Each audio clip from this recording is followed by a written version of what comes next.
Hey son, it is 1958 and you are sitting at a lunch counter in a Woolworth's downtown. The stool swivels beneath you. The coffee is hot and costs a dime. A waitress in a white apron refills your cup without asking.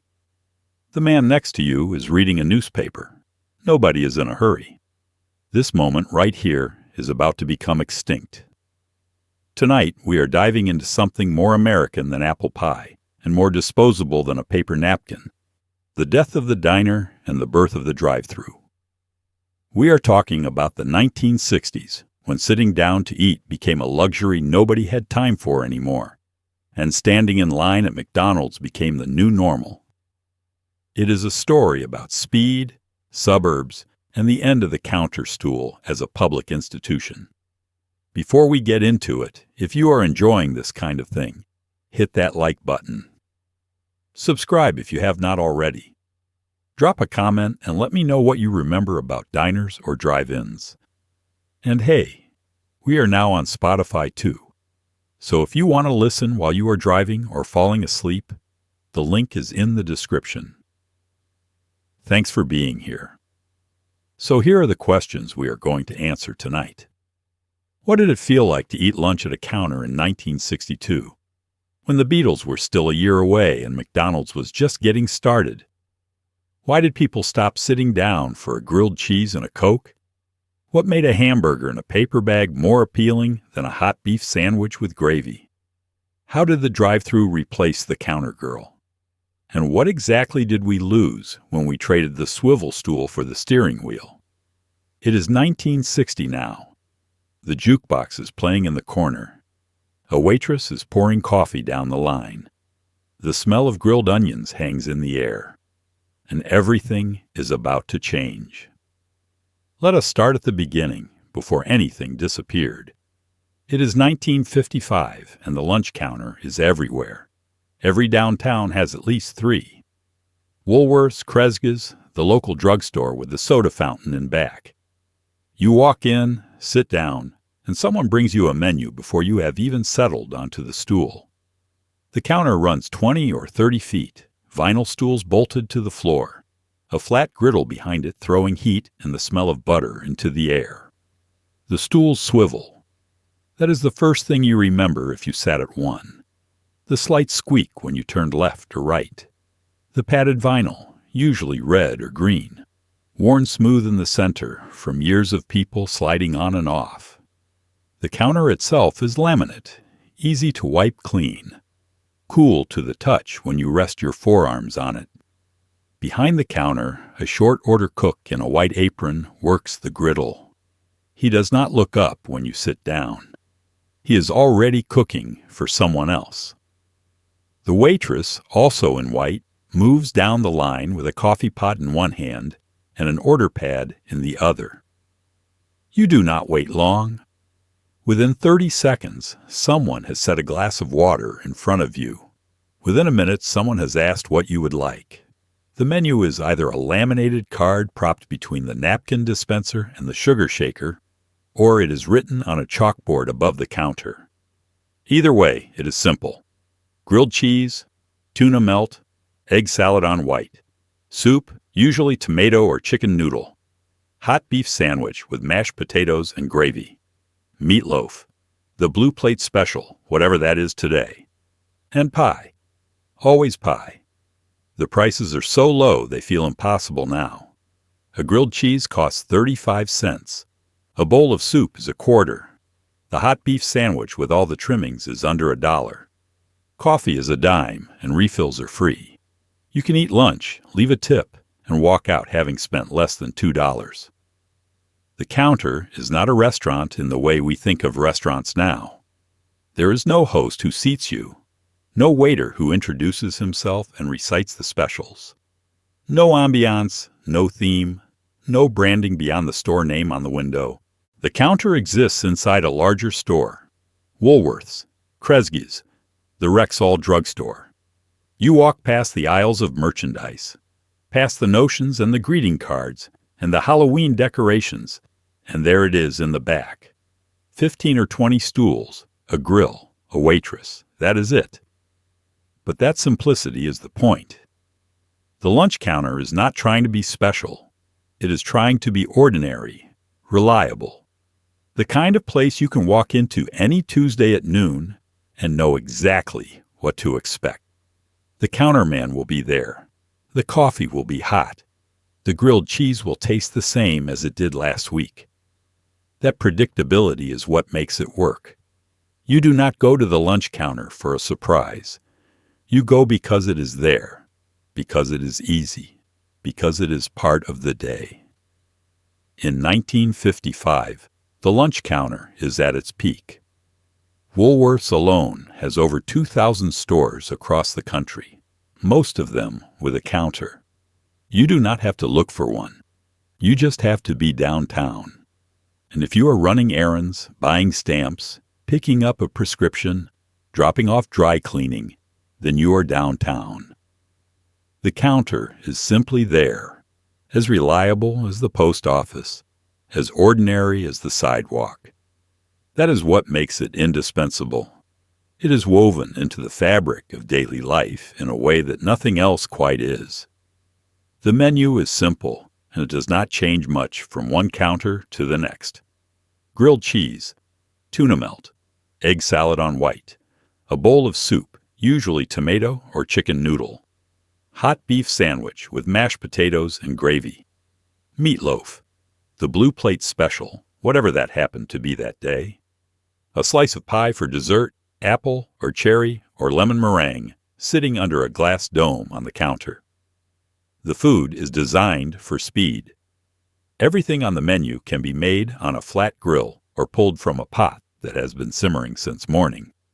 The grilled cheese takes 3 minutes. Butter on the bread, American cheese in the middle. Flip it once. Cut it diagonal. Done. The tuna melt is the same, but with a scoop of tuna salad and an extra minute under the heat. The egg salad sandwich is pre-made, sitting in the cooler, ready to go. The soup has been cooking all morning. The counterman ladles it into a bowl, sets 2 crackers on the side, slides it across. The hot beef sandwich is the closest thing to a production. White bread, a few slices of roast beef, mashed potatoes on top, brown gravy over everything. It arrives on an oval plate, steaming, the gravy pooling at the edges. You eat it with a fork. It is heavy and salty, and filling in a way that makes you want to sit for a few extra minutes before you go back outside. That is the point of it. The meatloaf is a slice from a loaf that was baked earlier in the day. It comes with mashed potatoes or green beans or both. The meatloaf is dense and a little dry, the way meatloaf always is when it has been sitting under a warming light for a few hours. You cover it with ketchup, and it is fine. Nobody expects the meatloaf to be memorable. They expect it to be cheap and fast and hot. The blue plate special changes daily, or at least it is supposed to. Sometimes it is meatloaf. Sometimes it is fried chicken. Sometimes it is liver and onions. The blue plate is whatever the cook made too much of, or whatever needed to get used up before it went bad. It costs less than anything else on the menu, usually 75 or 80 cents, and it comes with 2 sides and a roll. You do not ask what it is before you order it. You just say blue plate and see what shows up. And then there is pie.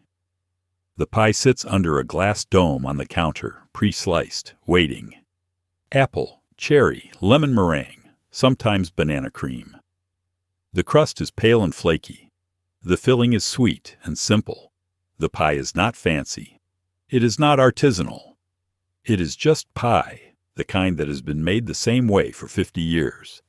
You order a slice and the waitress lifts the dome, slides a piece onto a plate, and sets it in front of you. 15 cents. 20 if you want ice cream on top. The food at the lunch counter is not trying to impress you.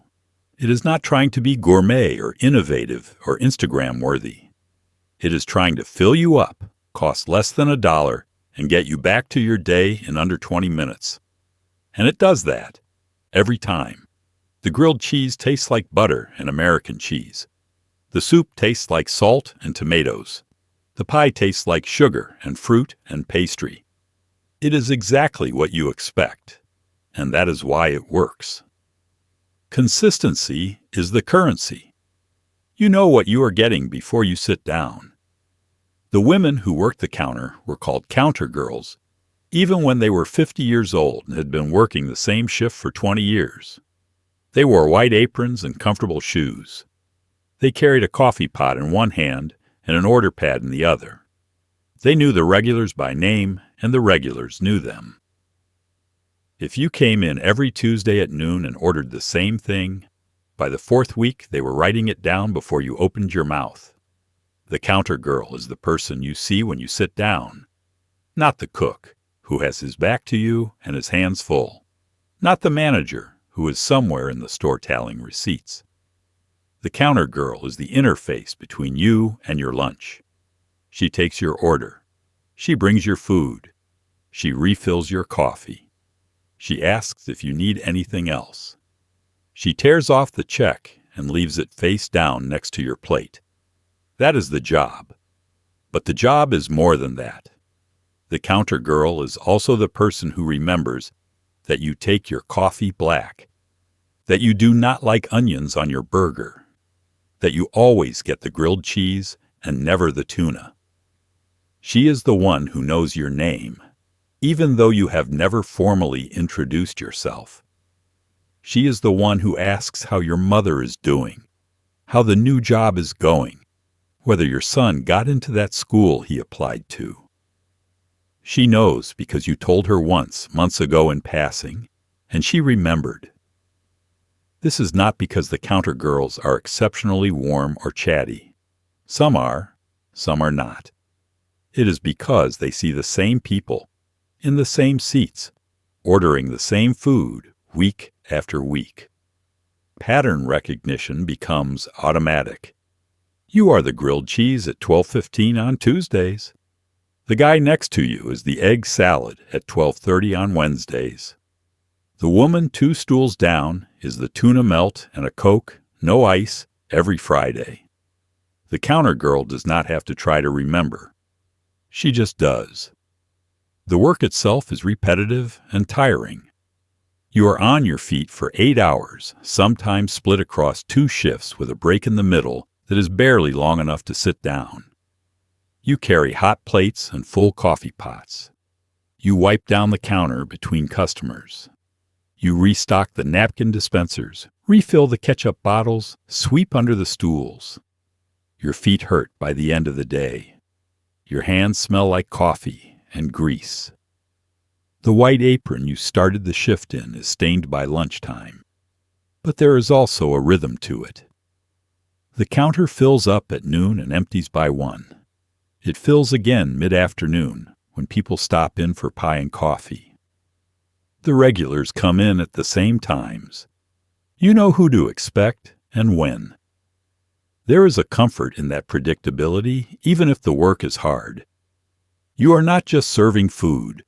You are part of a routine, part of the structure of the day of the people who sit at your counter. The pay is not much, $1 or $2 an hour plus tips. The tips are small, usually a dime or a quarter, sometimes 50 cents if someone is feeling generous. You do not get rich working the counter. But the job is stable. The hours are predictable.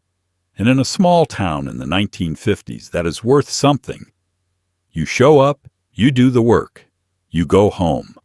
The counter will be there tomorrow. The regulars will be back next week. The routine holds. The lunch counter existed because downtown existed. In 1955, downtown was where you went for errands. The post office, the bank, the dry cleaner, the 5 and dime, the shoe repair shop, the hardware store. Everything you needed was within a few blocks, and you walked to all of it. The lunch counter was part of that circuit. You stopped in between errands, or after, or before, depending on the day. Downtown in a 1950s American town is a specific thing. It is not a commercial district in the modern sense, with chain stores and parking garages and corporate offices.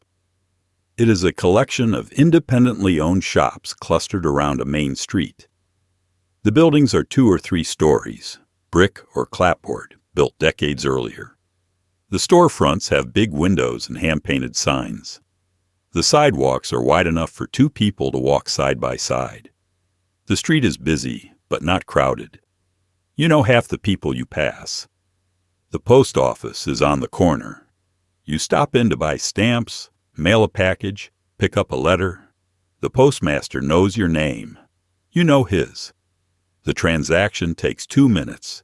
You leave and walk 2 doors down to the dry cleaner. You drop off a suit, pick up the shirts you left last week.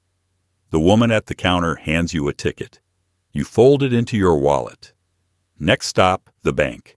You cash a check. The teller counts out the bills. You thank her and move on. By now it is almost noon, and you are hungry.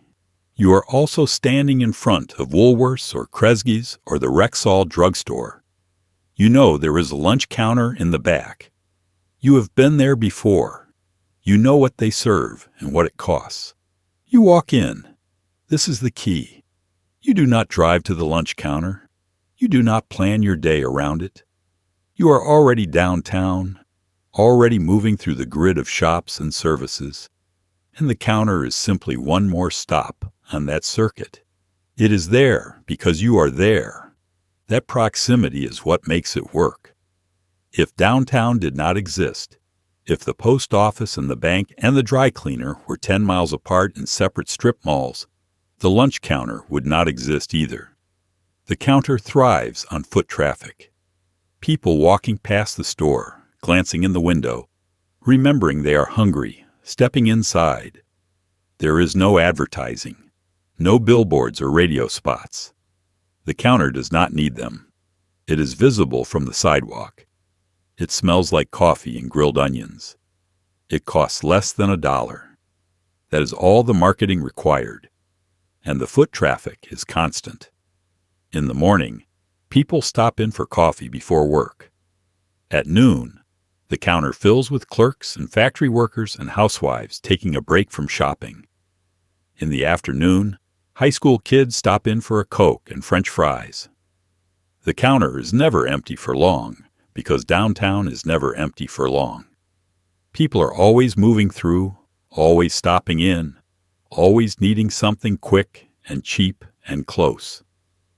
This is what changes in the 1960s. The foot traffic disappears.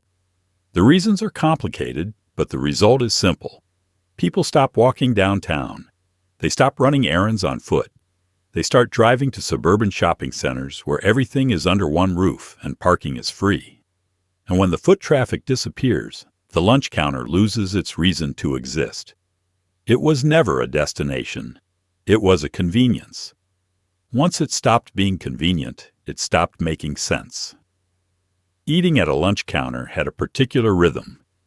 You sat down. Someone set a glass of water in front of you within 30 seconds. You ordered. The food came fast, usually within 10 minutes because the menu was built for speed. Flat grill, short prep, nothing complicated. You ate. You paid at the counter or at your seat, depending on the place. In and out in 20 minutes if you needed to be, or you could sit for an hour and nobody would bother you. The rhythm begins the moment you sit down. You do not wait to be seated. There is no host. You just walk in and sit wherever there is an empty stool. You set your purse or your hat or your folded newspaper on the counter. You look up at the menu, even though you probably already know what you want. The waitress appears. She does not say hello or introduce herself. She just sets a glass of water in front of you and says, "What can I get you?" You order. She writes it on her pad, tears off the slip, and clips it to the metal wheel above the griddle.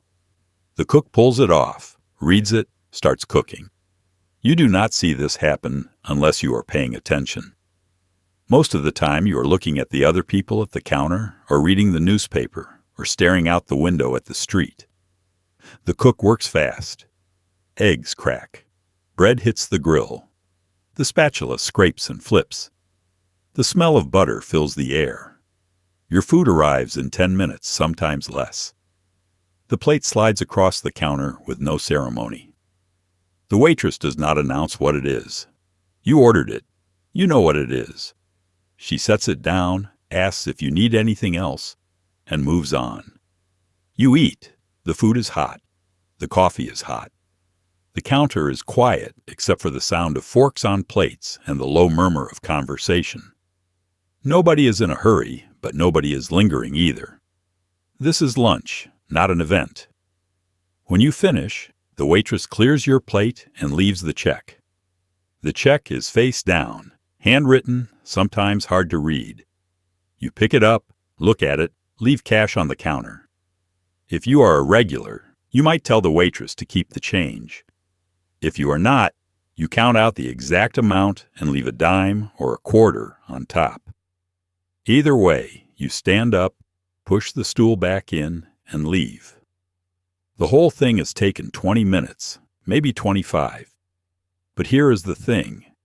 You could have stayed longer. If you wanted to sit there with a second cup of coffee and the newspaper, nobody would have rushed you. If you wanted to finish your pie slowly, taking small bites, watching people walk past the window, that would have been fine too. The lunch counter does not operate on turnover the way fast food does. There is no pressure to free up your seat for the next customer. You can sit as long as you want, as long as you have ordered something. That flexibility is part of what makes the counter work. It serves people who have 20 minutes and people who have an hour. It serves people who are alone and want to be left alone, and people who are alone and want someone to talk to. The counter man might ask how your day is going. He might not. The woman on the stool next to you might strike up a conversation. She might not. The rhythm accommodates both. You can be part of the room without being part of anything. This is a kind of public space that is harder to find now. A place where you can sit and eat and think and watch the world without being hurried or entertained or sold to. The lunch counter offers that. It is ordinary by design. That is the whole point. The lunch counter was democratic in a way that is hard to explain now. Businessmen in suits sat next to factory workers in coveralls. Women in heels and gloves sat next to truck drivers. Teenagers sat next to retirees. Everyone ate the same food, paid the same prices, and shared the same counter. There was no VIP section, no reservation list, no velvet rope. You showed up, you sat down, and you were taken care of. This mixing of classes and occupations was not intentional. It was structural. The counter had 15 or 20 stools. When those stools filled up, you sat next to whoever was already there. You did not choose. The person on your left might be a lawyer stopping in between court appearances. The person on your right might be a construction worker on his lunch break. You all ordered the same grilled cheese, drank the same coffee, read the same newspaper. The lunch counter did not differentiate. In the 1950s, class divisions were real and visible. The banker wore a suit and tie. The mechanic wore coveralls with his name stitched on the pocket. The housewife wore a dress and heels to go downtown. You could tell who people were by how they dressed. But at the lunch counter, those divisions softened. Not because anyone was trying to make a statement, but because the counter was too small and too ordinary to accommodate separation. There were no private booths, no separate dining rooms, no way to eat lunch without sitting elbow to elbow with strangers. This created a particular kind of public space. You were surrounded by people, but you were not required to interact with them. You could sit in silence, eating your soup, while the man next to you did the same. Or you could strike up a conversation. Either way was fine. The counter did not enforce sociability, but it made it possible. You were close enough to talk if you wanted to. Close enough to overhear the conversation on the other side of you. Close enough to feel like you were part of something, even if you never said a word. The regulars knew each other, or at least they knew of each other. You might not know the name of the man who always sat 2 stools down and ordered the egg salad every Wednesday. But you recognized him. You nodded when he came in. He nodded back. That familiarity, that sense of recurring faces in recurring places, is something that has been lost. In a drive-thru or a food court, you never see the same people twice. At the lunch counter, you saw them every week. There were also people who came in alone. Older men mostly, who lived by themselves and did not cook. They would sit at the counter and eat a hot meal and read the paper and leave. Nobody bothered them. Nobody asked why they were alone or whether they were all right. The counter was a place where being alone did not mean being lonely. It meant being in the company of other people without the obligation to perform.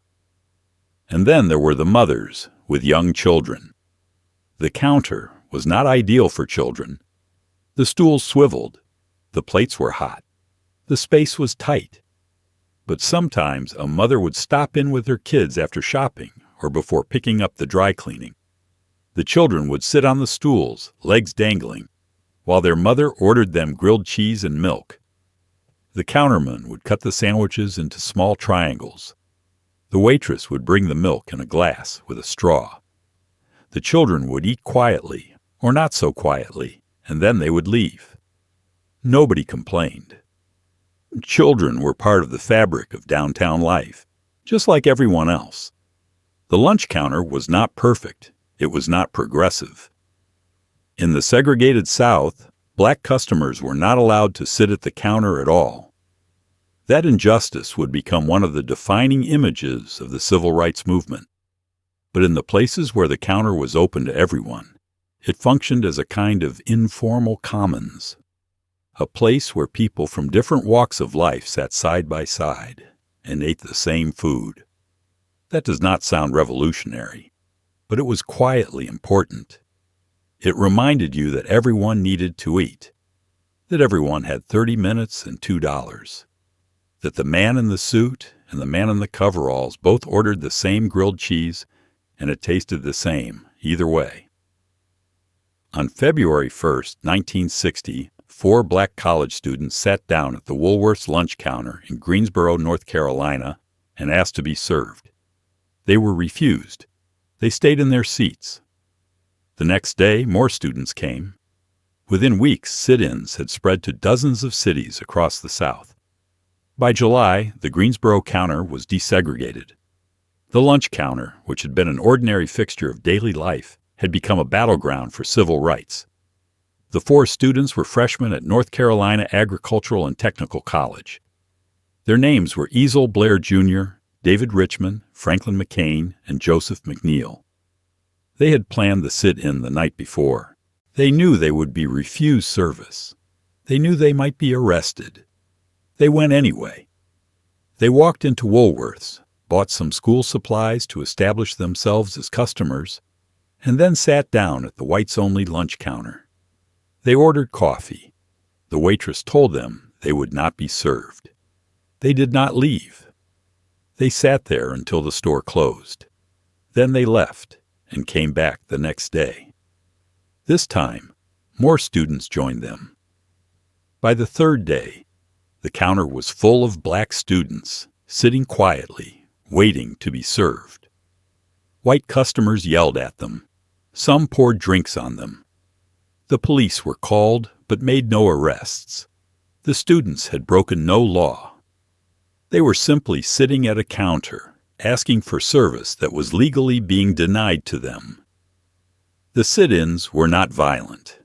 They were not loud. They were calm, deliberate, and impossibly brave. The students dressed in their best clothes. They brought their textbooks. They sat upright on the stools, hands folded, faces forward. They did not react when people insulted them or threatened them. They just sat. That discipline, that refusal to respond to provocation, made the injustice visible in a way that speeches and pamphlets could not. The lunch counter, an ordinary place where people ate grilled cheese and drank coffee, had become a stage. Within weeks, the sit-in movement had spread. Nashville, Atlanta, Richmond, Raleigh. Students in dozens of cities organized their own sit-ins at segregated lunch counters. The images were broadcast on television. White Americans who had never thought much about segregation saw black students being harassed, spat on, and arrested for the crime of sitting at a counter. The contrast was stark. The lunch counter, which had symbolized a certain kind of ordinary American dignity, was now a place where that dignity was being withheld. The Woolworths counter in Greensboro desegregated in July of 1960. Other counters followed. By the mid-60s, most lunch counters in the South were integrated, either voluntarily or because the Civil Rights Act of 1964 made segregation illegal. The sit-ins had worked. They had used the ordinariness of the lunch counter against itself. If everyone agreed that the counter was a normal, everyday place where anyone should be able to eat, then what justification was there for excluding people based on race? The sit-ins forced that question into the open, and eventually the answer changed. The lunch counter would not last much longer. By the 1980s, most of them were gone, replaced by fast food and food courts and drive-thrus. But for a brief moment in 1960, the lunch counter was the most important place in America. It was where ordinary people demanded to be treated with the same ordinary dignity that everyone else took for granted. And they won. In 1955, Ray Kroc opened the first McDonald's franchise in Des Plaines, Illinois. The menu was simple: hamburgers, cheeseburgers, French fries, milkshakes, and soda. No table service, no waitresses, no counter stools. You walked up to a window, ordered, and carried your food to a table or back to your car. The hamburger cost 15 cents. It was fast, it was cheap, and it was designed for people in a hurry. McDonald's was not the first fast food restaurant. White Castle had been around since the 1920s. Drive-ins had been popular since the 40s. But McDonald's was different. It was faster than a drive-in. It was cheaper than a lunch counter. And it was built to scale. Ray Kroc did not just want to open a restaurant. He wanted to open 1,000 restaurants, all of them identical, all of them serving the same food the same way every time. The key was standardization. At a lunch counter, every cook made the food a little differently. One grilled cheese might be buttery and crisp. Another might be dry and pale. At McDonald's, the hamburgers were made the same way every time. Same bun, same patty, same pickle, same ketchup. The fries were cut to the same size, cooked in the same oil, salted with the same amount of salt. The shakes were mixed in the same machine. There was no variation. That was the point. The speed was also different. At a lunch counter, you ordered and waited 10 minutes while the cook made your food. At McDonald's, the food was already made. The burgers were cooked ahead of time and kept warm under heat lamps. The fries were made in batches. When you ordered, the worker behind the counter just grabbed what you asked for and handed it to you. Total time from order to food, 2 minutes. Maybe 3 if the place was busy. The cost was lower too. A hamburger at McDonald's cost 15 cents. A grilled cheese at the lunch counter cost 35 cents. The difference was labor. McDonald's used self-service. You ordered at a window. You carried your own food. You bussed your own table. That eliminated the waitress, the dishwasher, and part of the cook's job. It also eliminated the tip. You paid for the food, and that was it. And then there was the car. McDonald's was designed for people who were driving. The restaurant had a parking lot, not a sidewalk. The layout was simple and visible from the street. You could see the golden arches from blocks away. You pulled in, parked, walked up to the window, got your food, and left. Or you ate in your car.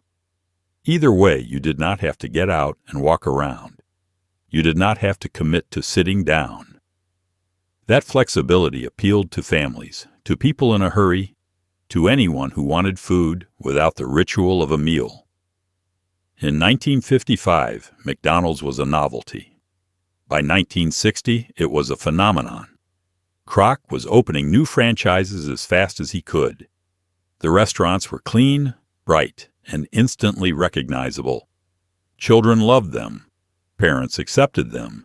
And the lunch counter, which had seemed so permanent and so ordinary, suddenly had competition it could not match.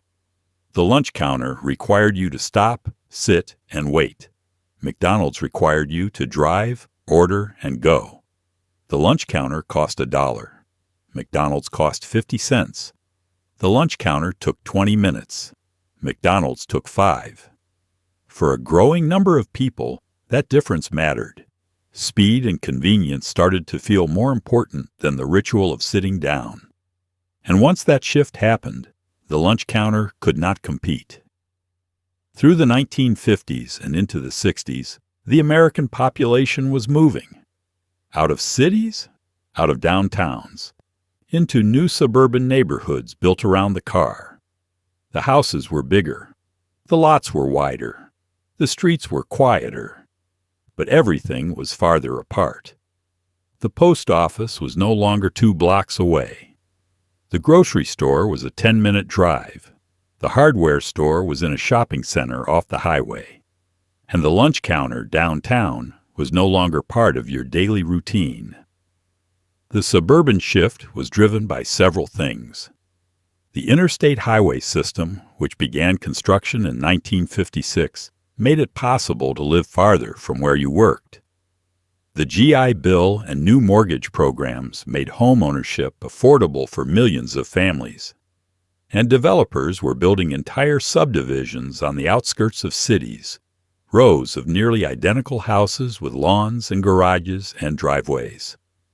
The American dream in the 1950s looked like a single-family home in a quiet neighborhood where your kids could play in the yard. But that dream came with a trade-off. The suburbs were designed around the car. There were no sidewalks, or if there were, they did not connect to anything. There was no downtown, no main street, no cluster of shops where you could walk from one errand to the next. Everything was spread out. The grocery store was here, the bank was there, the dry cleaner was somewhere else. You drove to all of it. And because you were driving, you did not stop in between. You went directly from one place to the next. This killed the lunch counter. The counter depended on foot traffic. People walking past the store, glancing in the window, remembering they were hungry. In the suburbs, nobody walked past anything. They drove past, and they did not stop unless they had a specific reason to. The lunch counter had never been a destination. It had been a convenience. Once people stopped walking downtown, the convenience disappeared. The department stores and five and dimes that had housed the lunch counters started losing money. Fewer people shopped downtown. Fewer people needed downtown. The stores that had been anchors of Main Street for 50 years started closing or relocating to the suburbs.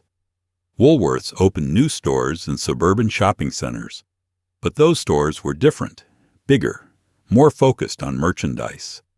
The lunch counters, if they existed at all, were smaller and quieter. They were no longer the center of the store. Kresge's saw the writing on the wall earlier than most. In 1962, the company opened its first Kmart, a discount department store with no lunch counter. Kmart was bigger than a Kresge's. It sold more products. And it was located in a suburban shopping center with a massive parking lot.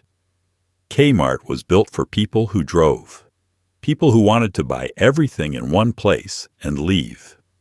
The lunch counter did not fit that model. It slowed people down. It took up space. It required staff. Kmart did not need it. By the late 1960s, the suburban shift was complete. More Americans lived in suburbs than in cities. The new suburban shopping centers had everything people needed: grocery stores, drugstores, clothing stores, banks, and fast food restaurants, McDonald's, Burger King, Kentucky Fried Chicken. The food was cheap, fast, and designed for people in cars. The lunch counter could not compete. It was tied to a geography that no longer existed, a downtown that people no longer walked through, a daily routine that people no longer followed. The lunch counter depended on pedestrian traffic. People walking past the store, ducking in for a quick bite, sitting down because they were already there. When people stopped walking downtown, they stopped eating at the counter. The department stores and five and dimes that had anchored Main Street began losing customers. Foot traffic thinned, sales dropped, and the lunch counters, which had always been a side operation inside a larger store, became harder to justify. Foot traffic is not something people think about now. Most of us do not walk through commercial districts as part of our daily routine. We drive from place to place. But in the 1950s, foot traffic was the lifeblood of downtown. People walked to the post office. They walked to the bank. They walked to the drugstore. And because they were walking, they passed storefronts. They looked in windows. They saw what was on sale. They remembered they needed something and stepped inside. The lunch counter fed off that traffic. It was visible from the sidewalk. It smelled like coffee and grilled onions. It was cheap and fast. That was enough to pull people in. You did not plan to eat at the counter. You just happened to be walking past and you were hungry. And there it was. Impulse, convenience, proximity. That was the model. And it worked as long as people were walking. But in the 1960s, people stopped walking. They started driving. And when you are driving, you do not pass storefronts the same way. You pass them at 30 miles an hour, looking for a place to park, not looking for a place to eat. The lunch counter, which had depended on being visible and accessible to pedestrians, became invisible to drivers. And even if you did see it, you had to find parking, get out of your car, walk inside, and sit down. That took effort. It took time. Fast food eliminated that friction. You pulled up to a window, ordered, and left. No parking, no walking, no sitting. The stores that housed the lunch counters tried to adapt. Some added parking lots. Some relocated to shopping centers. But the fundamental problem remained. The lunch counter was designed for a world where people walked downtown and stopped in between errands. Once that world disappeared, the counter no longer made sense. It was not just competing with fast food. It was competing with a different way of moving through the world, and it lost. By the 1970s, downtown foot traffic in most American towns had dropped to a fraction of what it had been in the 50s. The sidewalks were emptier. The stores were quieter. The lunch counters, when they still existed, were often half full even at noon. The regulars still came in. The older men who had been eating there for years. The women who remembered when downtown was busy. But the younger generation was somewhere else. They were in the suburbs. They were at the mall. They were in the drive-thru at McDonald's. The death of foot traffic was not dramatic. It was gradual. One year there were fewer people walking downtown. The next year, fewer still. The stores adjusted by cutting hours, reducing staff, shrinking inventory. The lunch counters stayed open as long as they could, but eventually the math stopped working. The counter was not generating enough revenue to cover the cost of the cook, the waitress, the food, the utilities. It was losing money. And when that happened, the decision was easy. The stools came out. The griddles went cold. The counter closed. The first enclosed shopping mall opened in Edina, Minnesota in 1956. By the early 60s, they were spreading across the country. The new malls brought retail back within reach of suburban neighborhoods, but they brought a different model with them. The stores were bigger, the parking lots were enormous, and the restaurants were different. Sit-down chains like Howard Johnson's. Cafeteria counters tucked into the back of department stores. Not the same thing as a lunch counter. Not even close. The mall was a revelation to people who had grown up with downtown shopping. Everything under one roof. Climate-controlled, clean, safe. You could park your car 50 feet from the entrance and shop for hours without stepping outside. In the summer, you did not have to walk down a hot sidewalk. In the winter, you did not have to scrape ice off your windshield between stops. The mall eliminated weather. It eliminated distance. It made shopping comfortable in a way downtown never had been. But the mall also eliminated something else, the informal social space that downtown had provided. Downtown, you ran into people. You saw your neighbor at the post office. You chatted with the pharmacist while waiting for a prescription. You sat next to strangers at the lunch counter. The interactions were brief and mostly superficial, but they added up to a sense of community. You were part of a shared circuit, moving through the same spaces as everyone else in town. The mall did not work that way. The stores were bigger and more anonymous. You did not know the people behind the counter. They did not know you. The pharmacist was someone different every time. The clerks rotated shifts. There were no regulars because there was no regular anything.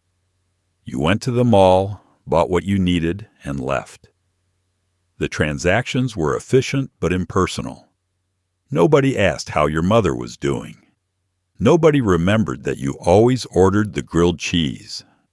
The restaurants in the early malls were sit-down operations. Howard Johnson's, Woolworth's cafeteria, a steakhouse, or a family restaurant tucked into a corner. These were fine for a planned meal, but they were not lunch counters. You could not just duck in for 10 minutes and grab a sandwich. You had to sit at a table, wait for a server, order from a menu, wait for your food, and pay a check. It took time, and time was the one thing the lunch counter had never asked for. The counter had been fast by design. The mall restaurants were not. By the 1970s, the food court format began to appear. A central seating area ringed by a dozen fast food windows. Pizza, Chinese, burgers, tacos, sandwiches. You ordered at one window, carried your tray to a table, and ate. Then you bussed your own tray and left. It was faster than a sit-down restaurant, but slower than a drive-thru. And it was nothing like the lunch counter. At the lunch counter, you sat at the counter. You faced the cook. You watched your food being made. The waitress refilled your coffee without asking. There was a back and forth, a rhythm, a sense that you were being taken care of. The food court had none of that. You ordered from a teenager at a window who handed you a bag and moved on to the next person. You carried your food to a table in a room full of strangers who were not sitting next to you, but scattered across dozens of tables. There was no eye contact, no conversation, no sense of being part of anything. You were just eating in a room where other people happened to be eating too. The mall succeeded because it offered convenience and comfort, but it could not replicate the particular kind of public space the lunch counter had been. The counter had been small and informal and woven into the daily routine of running errands. The mall was large and impersonal and required a deliberate trip. You went to the mall to shop. You went to the lunch counter because you were already there. That difference mattered more than anyone realized at the time. The drive-thru changed everything. You did not have to get out of your car. You did not have to sit down. You did not have to wait for someone to take your order, bring your food, or refill your coffee. You pulled up to a window, shouted into a speaker, grabbed a bag, and kept moving. For a growing number of people, that began to feel like freedom rather than a compromise. Speed became the priority. Sitting down became the exception. The drive-thru had existed in various forms since the 1940s. Drive-in restaurants like Sonic let you order from your car, and a car hop would bring the food out to you. But that still required you to park and wait. The true drive-thru, where you pulled through a lane without stopping, was a 1960s innovation. Jack in the Box introduced the two-way intercom system in 1951. McDonald's added drive-thru windows in the early 70s. By the end of that decade, every major fast food chain had one. The appeal was obvious. You stayed in your car. You did not have to find parking. You did not have to walk inside. You did not have to sit down or wait or make small talk. You just drove up, ordered, paid, and left. The entire transaction took 3 or 4 minutes. If you were in a hurry, if you had kids in the back seat, if you were eating between appointments, the drive-thru solved everything. It was food without friction. But it was also food without context. At the lunch counter, eating was a social act even when you were alone. You sat next to other people. You were served by someone who might remember your name. You were part of a room, part of a moment. The drive-thru eliminated all of that. You ordered from a speaker. You received your food from a window. You ate in your car, alone, while driving. The meal became purely functional, fuel for the body, nothing more. The car itself became the dining room. Families would eat dinner in the station wagon on the way home from soccer practice. Businessmen would eat lunch in the front seat between meetings. Teenagers would eat late at night in parking lots. The car was private. It was comfortable. It was already where you were. Why get out? This shift was subtle but profound. Eating had always been something you did in a place. A kitchen, a dining room, a restaurant, a lunch counter. The place mattered. It shaped the experience. The drive-thru decoupled eating from place. You could eat anywhere now. In the car, at your desk, walking down the street. Food became portable. And once it became portable, the idea of sitting down at a counter for 20 minutes started to feel like an inconvenience. The lunch counter could not compete with that. It required you to stop, to park, to sit, to wait. Even 10 minutes felt like too much when you could get the same calories in 3 minutes without leaving your car. The drive-thru did not offer better food. It did not offer a better experience. It offered speed. And in the 1970s, speed was winning. The irony is that the lunch counter had always been about speed too. It was fast food before fast food existed. But it was a different kind of fast. The counter was fast because the menu was simple and the cook was skilled. The drive-thru was fast because the food was pre-made and the customer did the work. One required skill, the other required systems, and systems scaled better than skill ever could. By the 1980s, the drive-thru had become standard. Every new fast food restaurant was built with one. Some restaurants did not even have indoor seating. The drive-thru was the restaurant. You could see it happening in real time. The lunch counter had required you to come inside, to sit down, to be part of a place. The drive-thru let you stay outside, stay in motion, stay separate. And for better or worse, that was what people wanted. Running a lunch counter required labor, a short-order cook who knew what they were doing, counter girls who showed up on time and worked split shifts, dishwashers, busboys. That labor cost money, and as wages rose through the 60s, the model became harder to sustain. Fast food solved part of that problem by moving to self-service.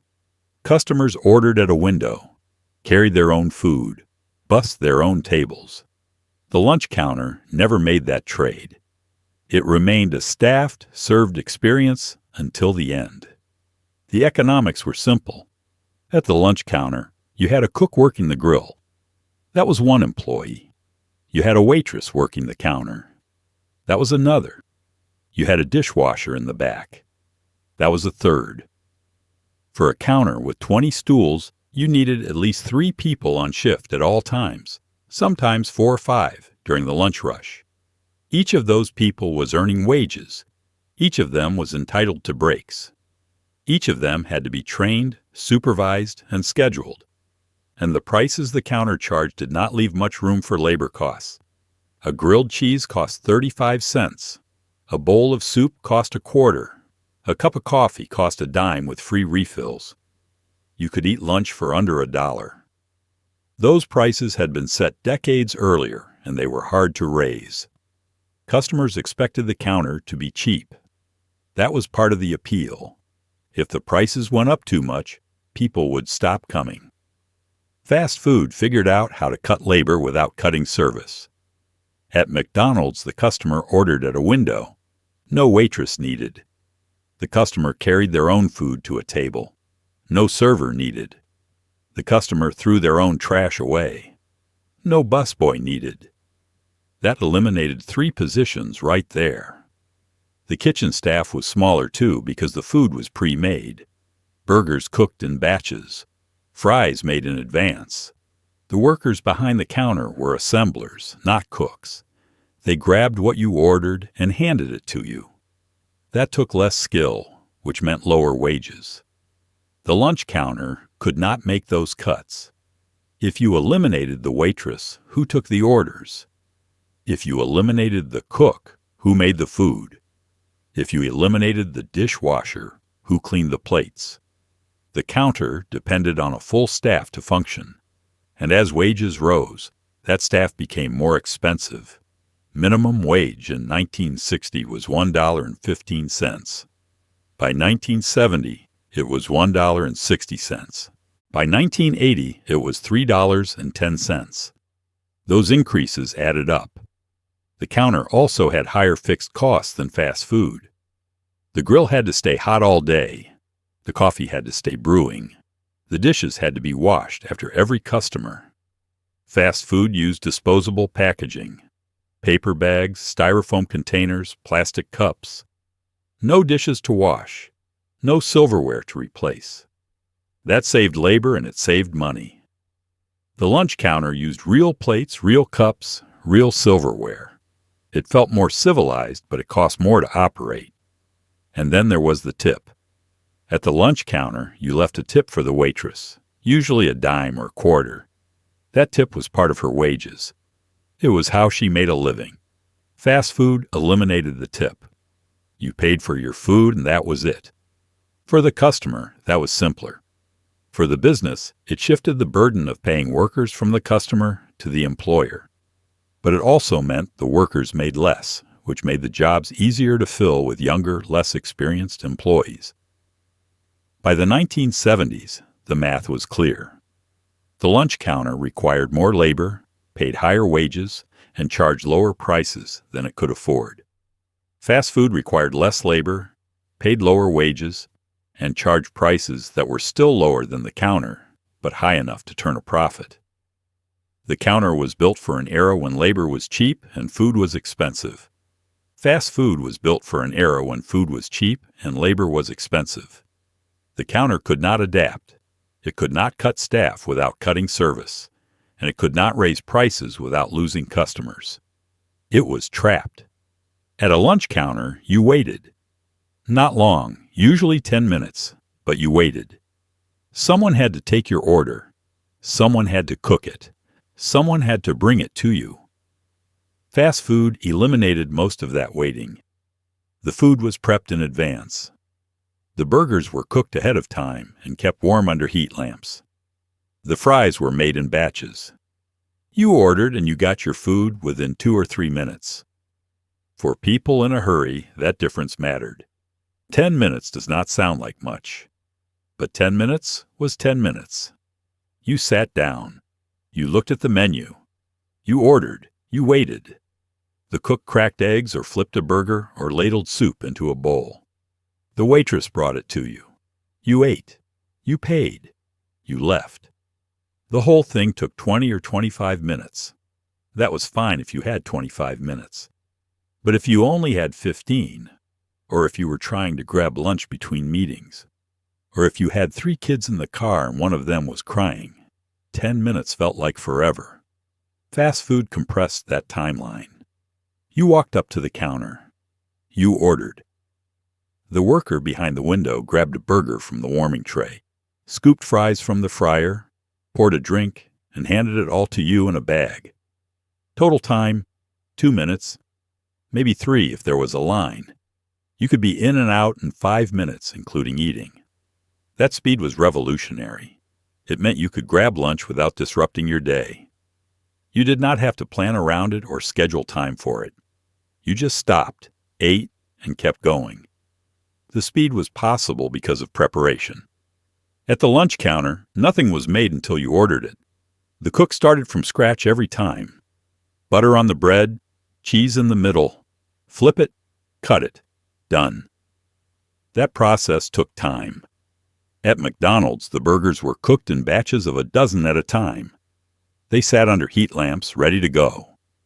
When you ordered, the worker just grabbed one and wrapped it. No cooking, no waiting. Just assembly. The fries worked the same way. At the lunch counter, the fries were cut from whole potatoes and fried to order. That took 5 or 6 minutes. At McDonald's, the fries came pre-cut and frozen. They were dumped into the fryer in large batches and cooked until they were ready. When you ordered, the worker scooped some into a container and handed them to you. The fries had been cooked minutes earlier, sometimes longer, but they were hot and salty and good enough. The trade-off was freshness. At the lunch counter, everything was made to order. Your grilled cheese came off the grill 30 seconds before you ate it. It was hot and crisp and buttery. At McDonald's, your burger might have been sitting under a heat lamp for 10 or 15 minutes. It was still warm, but it was not fresh. The bun was a little soft. The patty was a little dry. But most people did not care. The speed outweighed the freshness. Getting your food in 2 minutes was worth more than having it made to order. There was also a psychological component. Waiting feels longer when you are sitting still. At the lunch counter, you sat on a stool and watched the clock. 10 minutes felt like 10 minutes. At McDonald's, you were standing in line, moving forward, actively participating in the process of getting your food. 2 minutes in motion felt shorter than 10 minutes sitting down. The perception of speed mattered as much as the actual speed. The lunch counter had been designed for a slower pace of life, a time when people had an hour for lunch and did not mind spending 20 minutes of it sitting at a counter. But by the 1970s, life was faster. People had more obligations, more appointments, more places to be. The lunch hour shrank to 30 minutes or less. And in that compressed timeline, the lunch counter could not compete. It was still fast, by historical standards, but it was not fast enough for the modern world. Fast food was. And once people got used to that speed, anything slower felt like waiting. One of the things that made fast food successful was consistency. A Big Mac in Los Angeles tasted the same as a Big Mac in Atlanta. The fries were the same. The shake was the same. You knew what you were getting before you walked in the door. The lunch counter was different. Every counter had its own cook, its own recipes, its own way of doing things. The grilled cheese at Woolworth's was not the same as the grilled cheese at the drugstore down the street. That variety was part of the charm, but it was also a liability in a culture that was starting to value predictability. At the lunch counter, the food varied from cook to cook and day to day.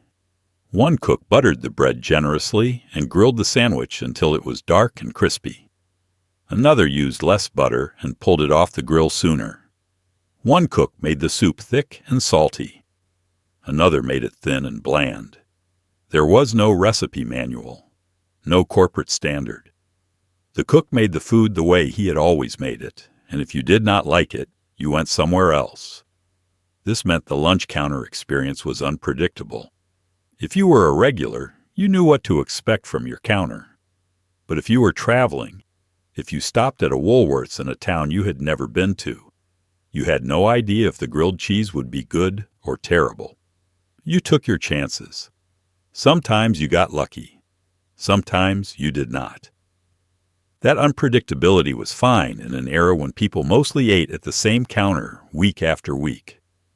But it became a problem when people started moving around more, traveling more, eating at unfamiliar places more often. McDonald's eliminated that unpredictability. The Big Mac was the same everywhere. Same bun, same patty, same lettuce, cheese, pickles, onions, special sauce. The recipe was written down. The process was standardized. Every McDonald's had the same grill, the same fryer, the same suppliers. The workers were trained to make the food exactly the same way every time. If you ordered a Big Mac in New York and then ordered one in Texas a week later, they tasted identical. That consistency was the whole point. For customers, this was reassuring. You knew what you were getting. No surprises, no disappointments. If you liked the Big Mac the first time, you would like it the next time. If your kids liked Chicken McNuggets, they would like them at every McDonald's in the country. That predictability reduced risk.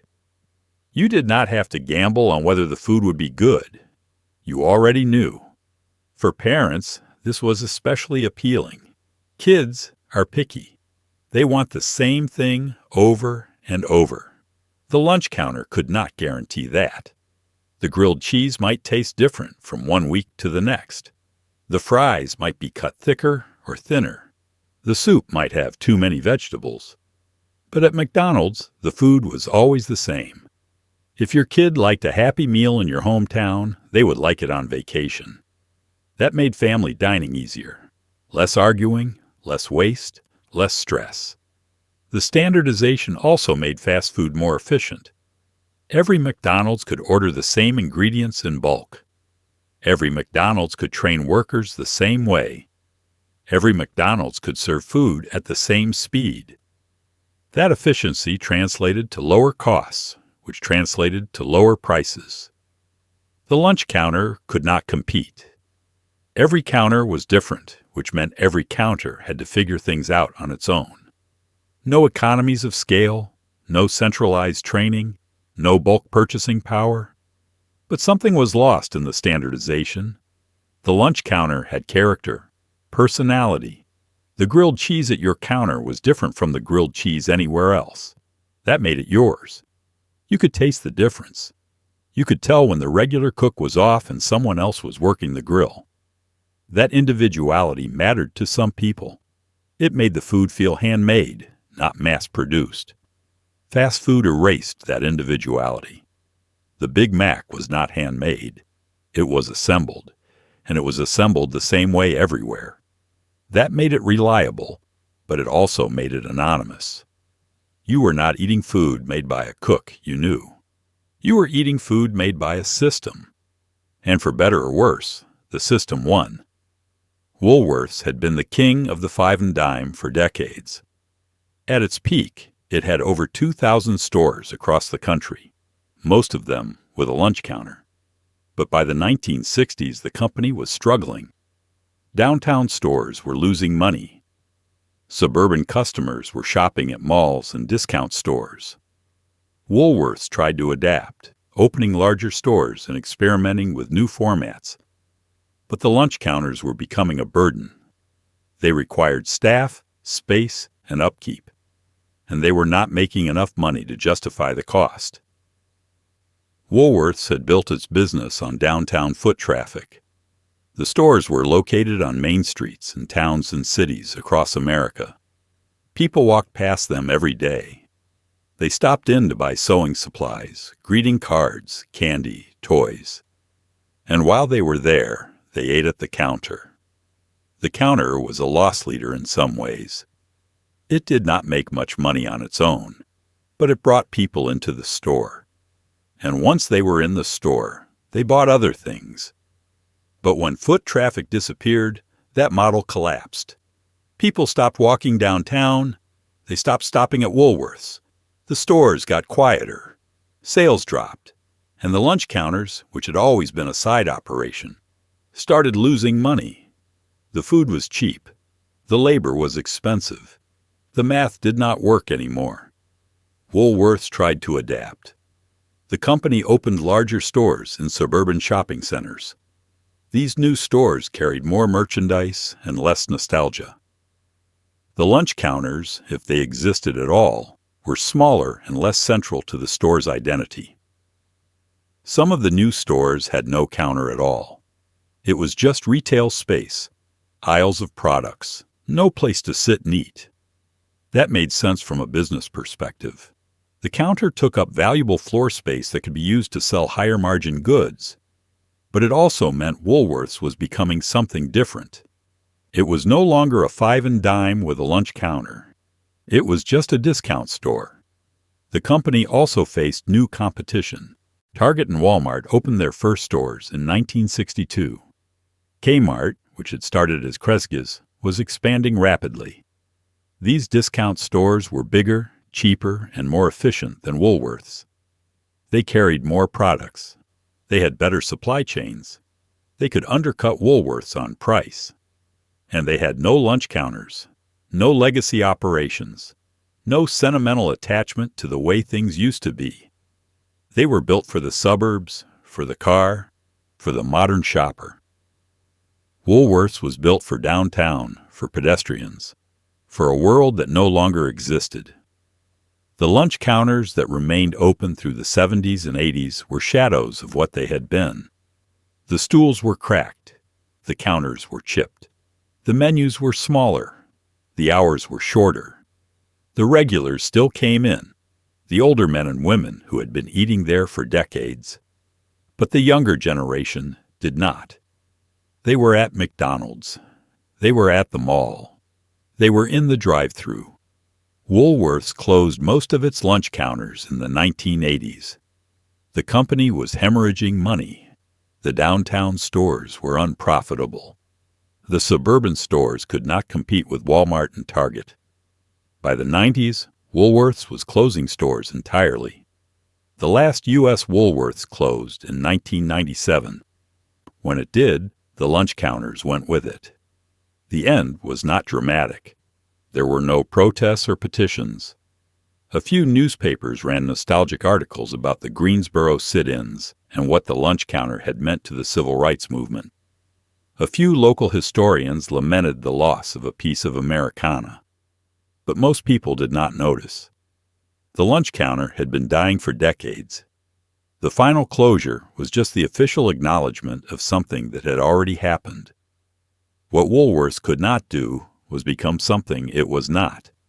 It could not become Walmart. It could not become a fast food chain. It was a five and dime with lunch counters, and when the world stopped needing five and dimes with lunch counters, Woolworths had nothing left to offer.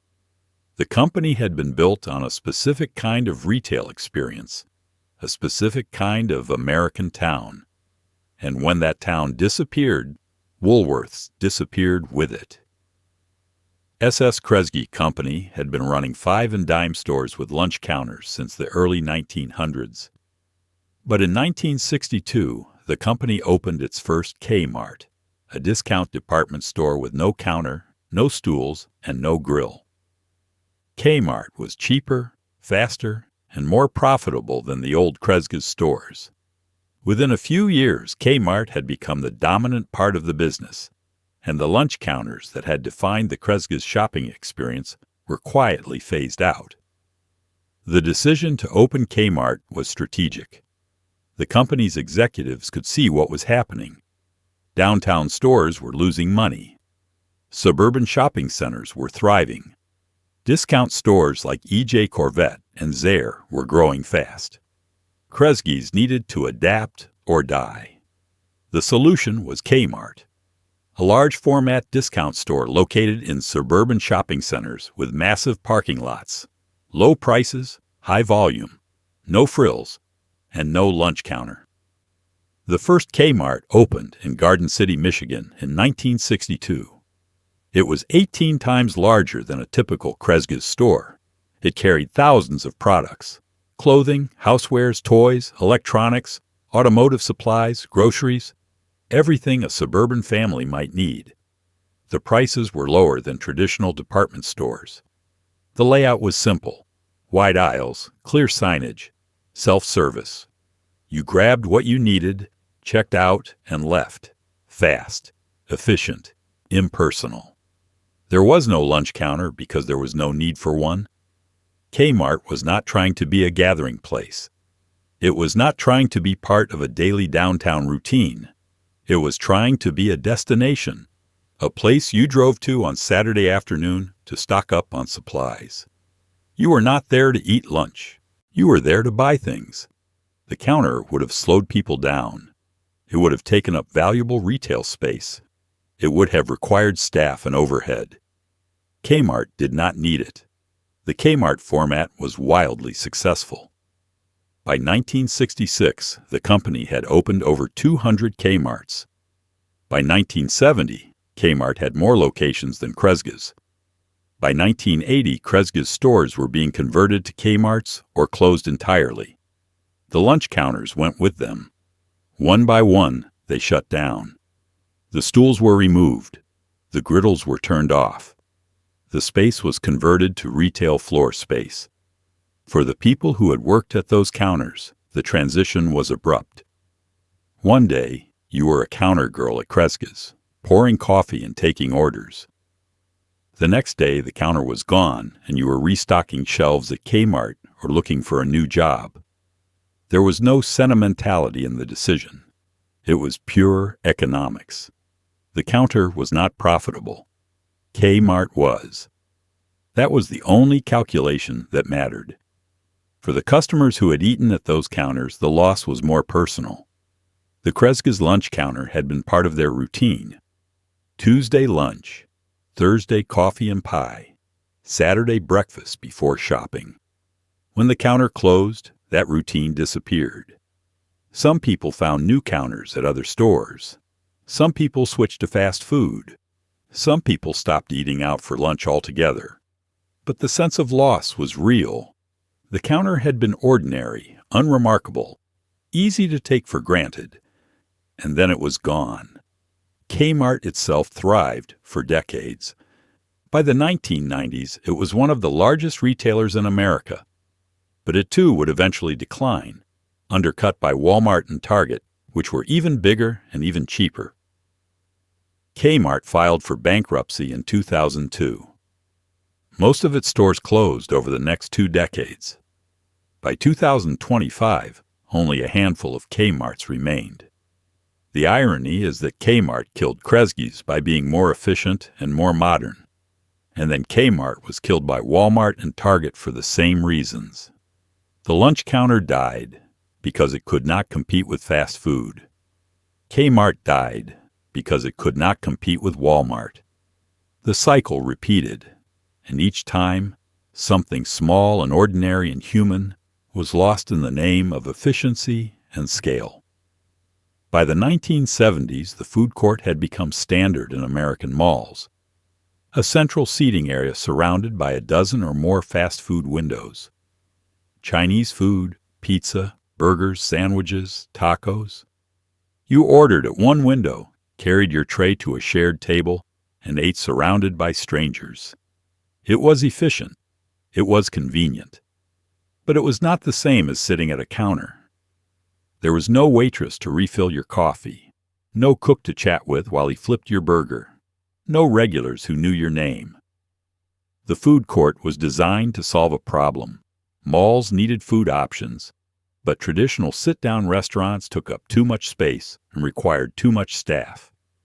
Fast food franchises wanted to be in malls, but they could not afford the rent for a full standalone restaurant. The food court was the compromise, a shared seating area with multiple vendors around the perimeter. Each vendor paid rent for a small storefront and shared the seating with everyone else. It was space efficient, it was cost efficient, and it gave customers variety. The format worked. You walked into the food court and you had choices.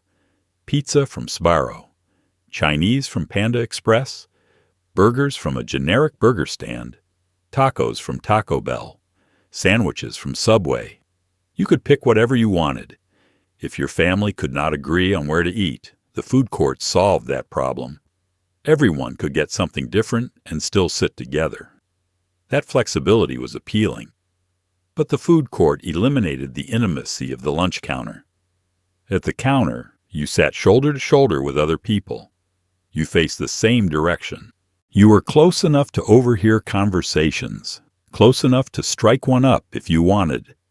The food court scattered people across dozens of tables. You sat with your own group, isolated from everyone else.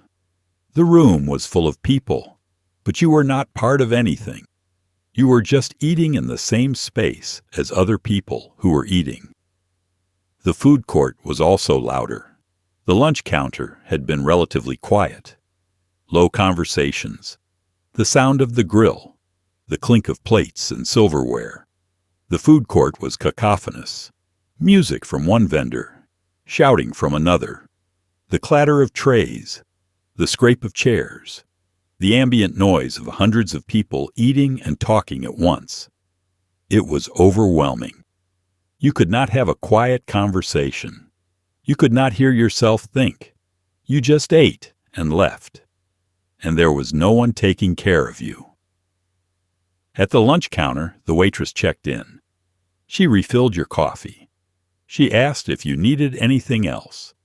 The food court had none of that. You ordered at a window. You carried your own tray. You bussed your own trash.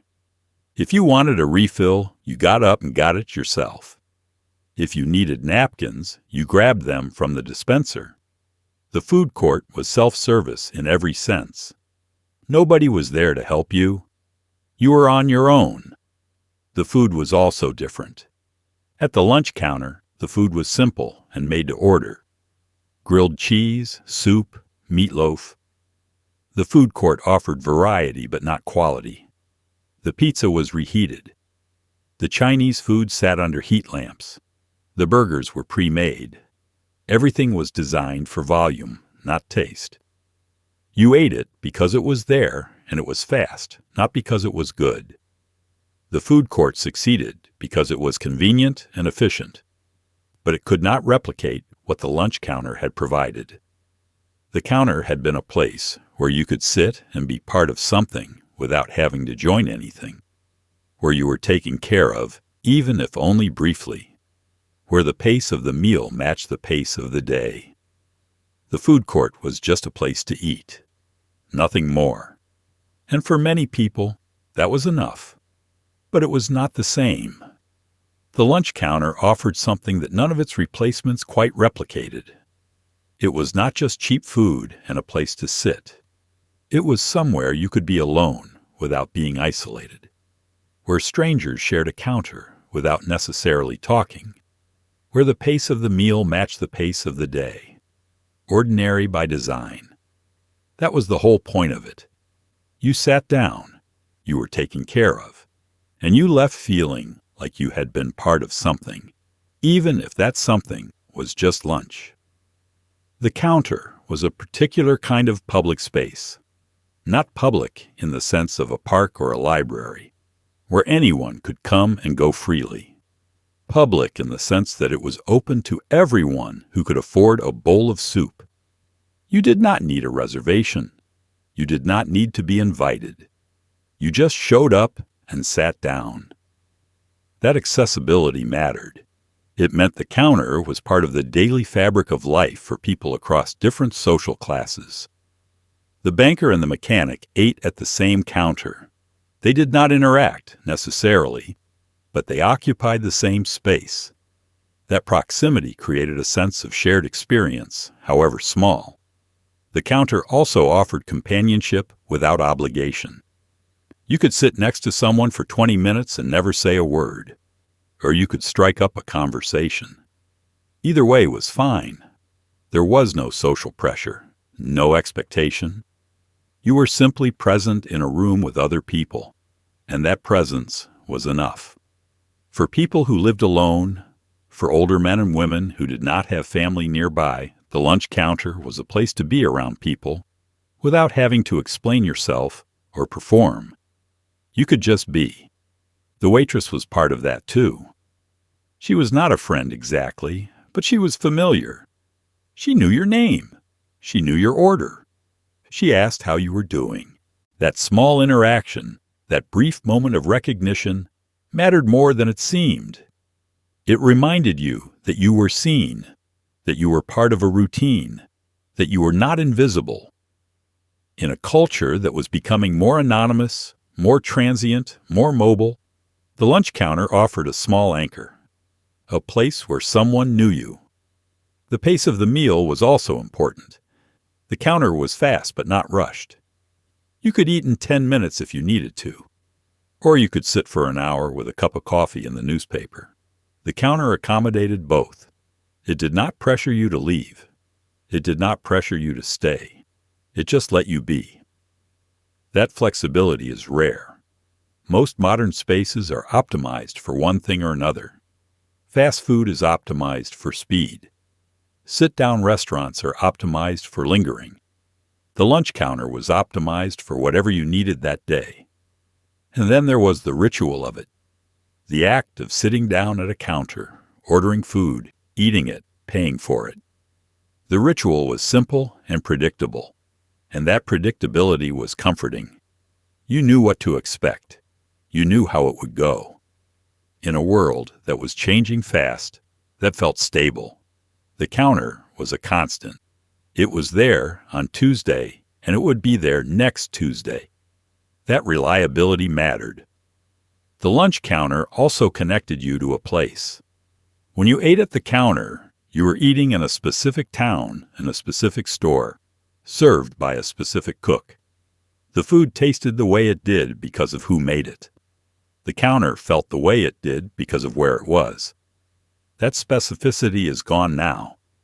Fast food is the same everywhere. A Big Mac in New York tastes the same as a Big Mac in California. That consistency is convenient, but it also erases place. You could be anywhere. The lunch counter rooted you. It reminded you where you were. What the counter provided in the end was a sense of ordinary dignity. You sat down and you were served. Not lavishly, not extravagantly, just served. Someone brought you food. Someone refilled your coffee.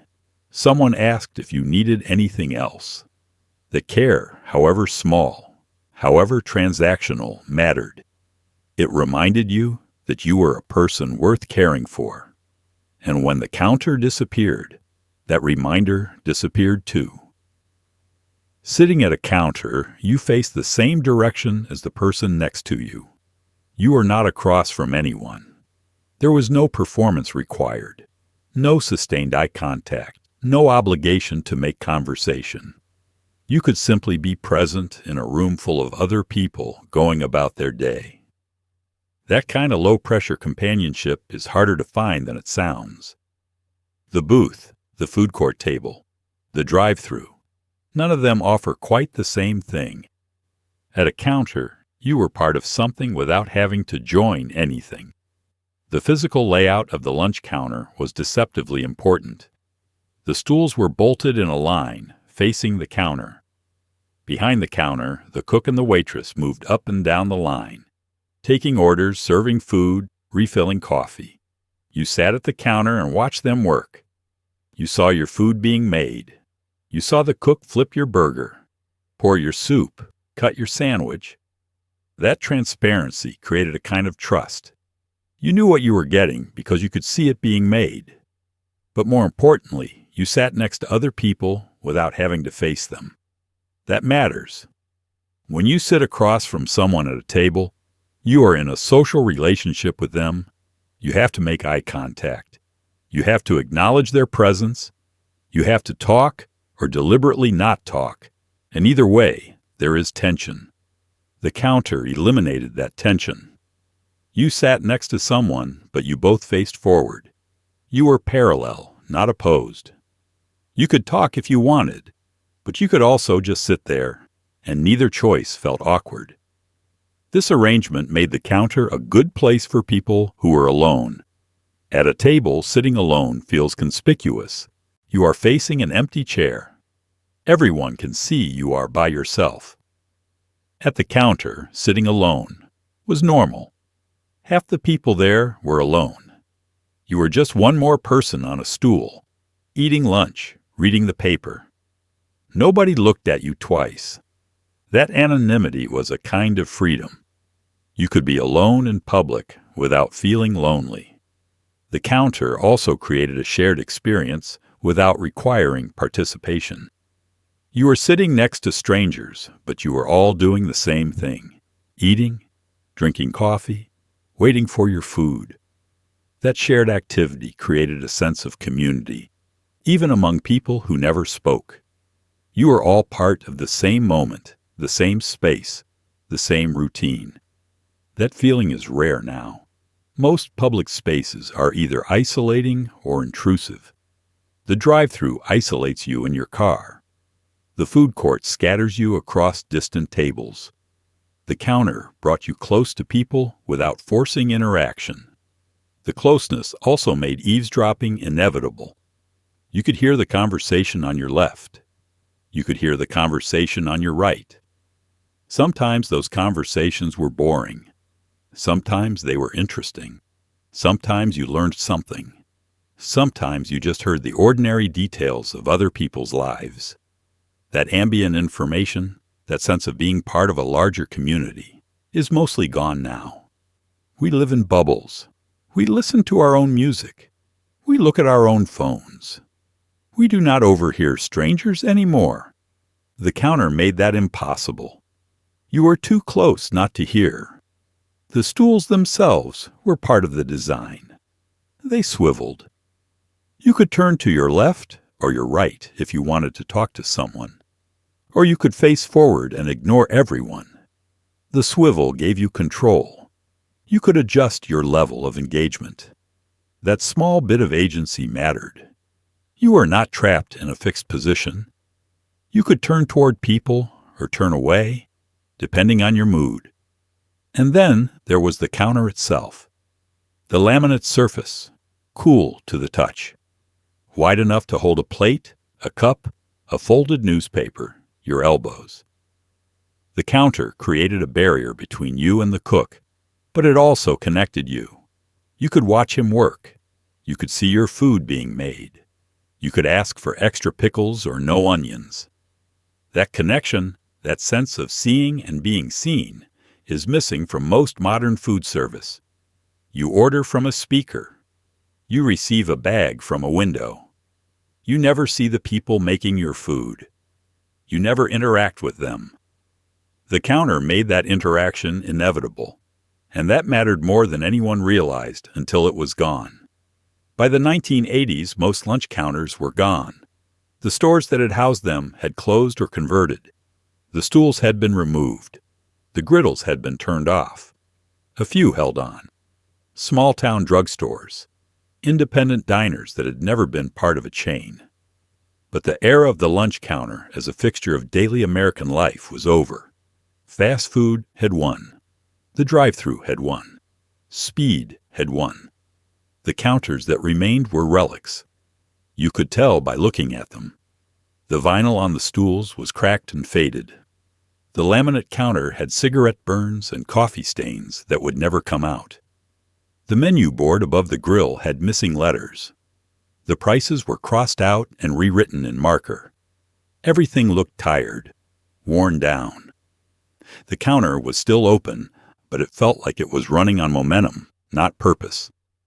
The customers who still came were mostly older, men in their 60s and 70s who had been eating at the same counter for decades. They sat in the same spots, ordered the same food, read the same newspaper.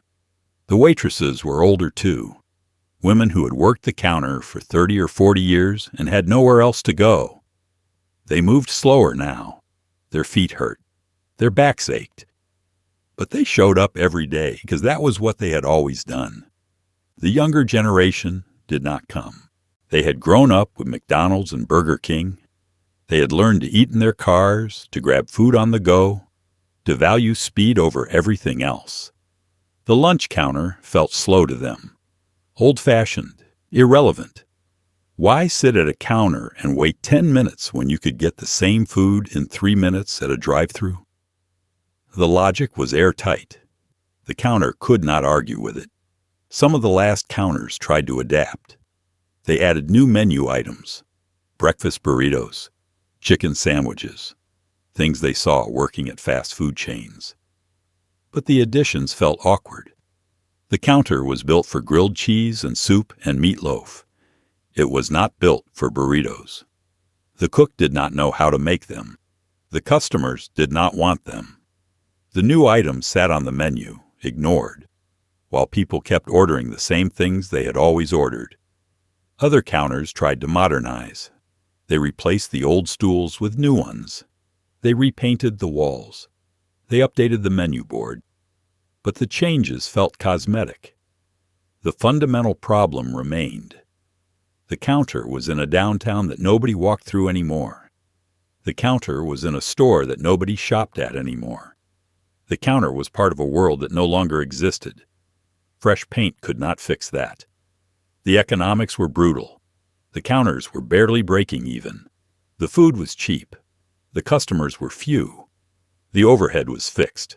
Rent, utilities, wages, insurance. The cost did not go down just because fewer people were coming in. The owner would look at the books and see the same numbers every month. Revenue down, cost steady, loss widening. Something had to give. Most of the last counters closed quietly. No announcement, no farewell. One day the counter was open. The next day it was not. The regulars would show up and find the door locked, the lights off, a sign in the window. Closed. Thank you for your patronage. That was it. 40 years of daily service ended with a piece of paper taped to the glass. A few counters got nostalgic write-ups in the local paper when they closed. The reporter would interview the owner, the waitress, a few regulars. Everyone would talk about what the counter had meant, how it had been part of the community, how it would be missed. And then the article would run. People would read it, feel a brief pang of something, and move on. The counter was gone. Life continued. Some of the spaces were converted. The counter ripped out, the stools hauled away, the grill disconnected. The space became storage, or retail floor space, or nothing, just empty. The footprint of where the counter had been was still visible if you looked closely. Marks on the floor where the stools had been bolted. Discoloration on the wall where the grill had stood. Ghosts of a previous use. But most people did not look closely. They just walked past. By the end of the 1980s, the lunch counter was essentially extinct. A few survived into the 90s. A handful made it to the 2000s. But they were curiosities by then. Throwbacks. Places you went for nostalgia, not lunch. The counter had been ordinary for so long that its absence felt ordinary too. It had disappeared gradually enough that most people did not notice it was gone until it was already gone. And by then, it was too late to save. Fast food gave you speed and consistency and low prices. It gave you a hamburger in 2 minutes and a drive-thru you did not have to leave your car for. But it could not give you a counter girl who knew your name. It could not give you a cook who asked how your day was going. It could not give you that particular kind of companionship that came from sitting shoulder to shoulder with strangers, all of you eating the same soup, all of you part of the same ordinary moment.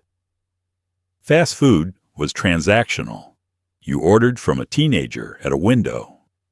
The teenager punched buttons on a register. The order appeared on a screen in the kitchen. Someone in the back assembled your food. The teenager handed you a bag.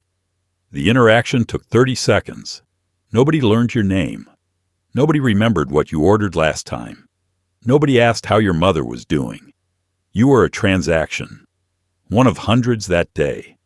Efficient, anonymous, forgettable. The lunch counter had been personal. Not because anyone was trying to be your friend. Not because there was some corporate policy about customer relationships. Personal because you came back. Because the same people worked the same shifts. Because patterns emerged. You were the grilled cheese at noon on Tuesdays. That pattern became part of the waitress's mental map. She did not have to remember your name to remember you.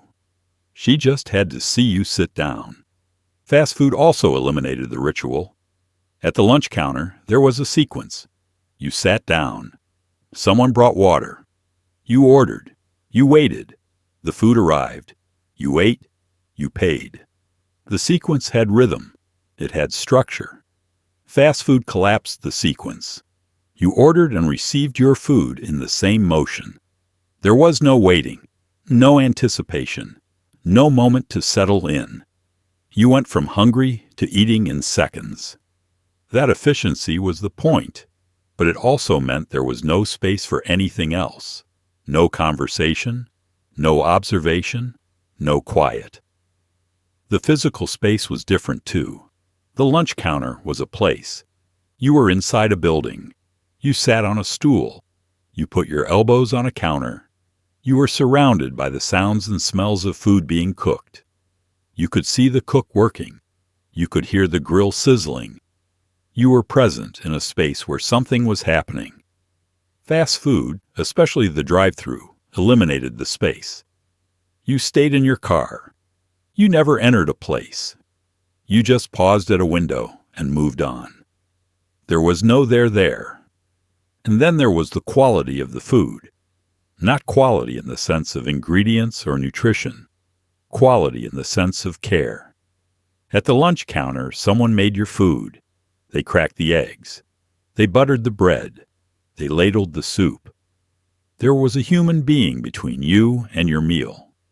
At fast food, the food was assembled, grabbed from a warming tray, scooped from a bin, wrapped in paper.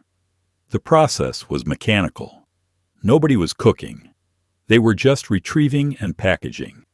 The food tasted like it. Mass-produced, uniform, acceptable, but not memorable. The counter had also offered flexibility. You could sit for 10 minutes or an hour. You could order just coffee or a full meal. You could eat in silence or strike up a conversation. Fast food did not offer that flexibility. The booths were uncomfortable. The music was loud. The lighting was harsh. Everything about the space was designed to get you in and out. Lingering was discouraged, not explicitly. Nobody told you to leave. But the environment made it clear. This was not a place to sit. It was a place to eat and go. What fast food could not replace was the sense of being part of something. The counter had been a commons, a shared space where different people came together briefly and then dispersed. You sat next to strangers. You occupied the same space.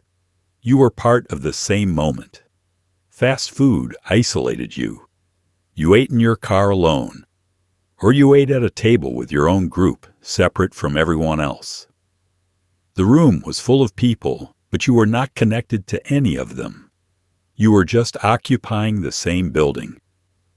The lunch counter had provided a particular kind of dignity. You sat down and you were served. Someone brought you food. Someone asked if you needed anything else. That care, however small, however transactional, mattered. Fast food eliminated the care. You served yourself. You carried your own tray. You threw away your own trash. Nobody was taking care of you. You were taking care of yourself.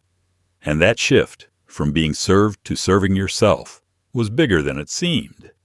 It changed the nature of eating out. It made it less about community and more about consumption.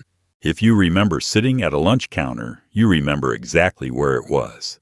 Which store, which town, which stool.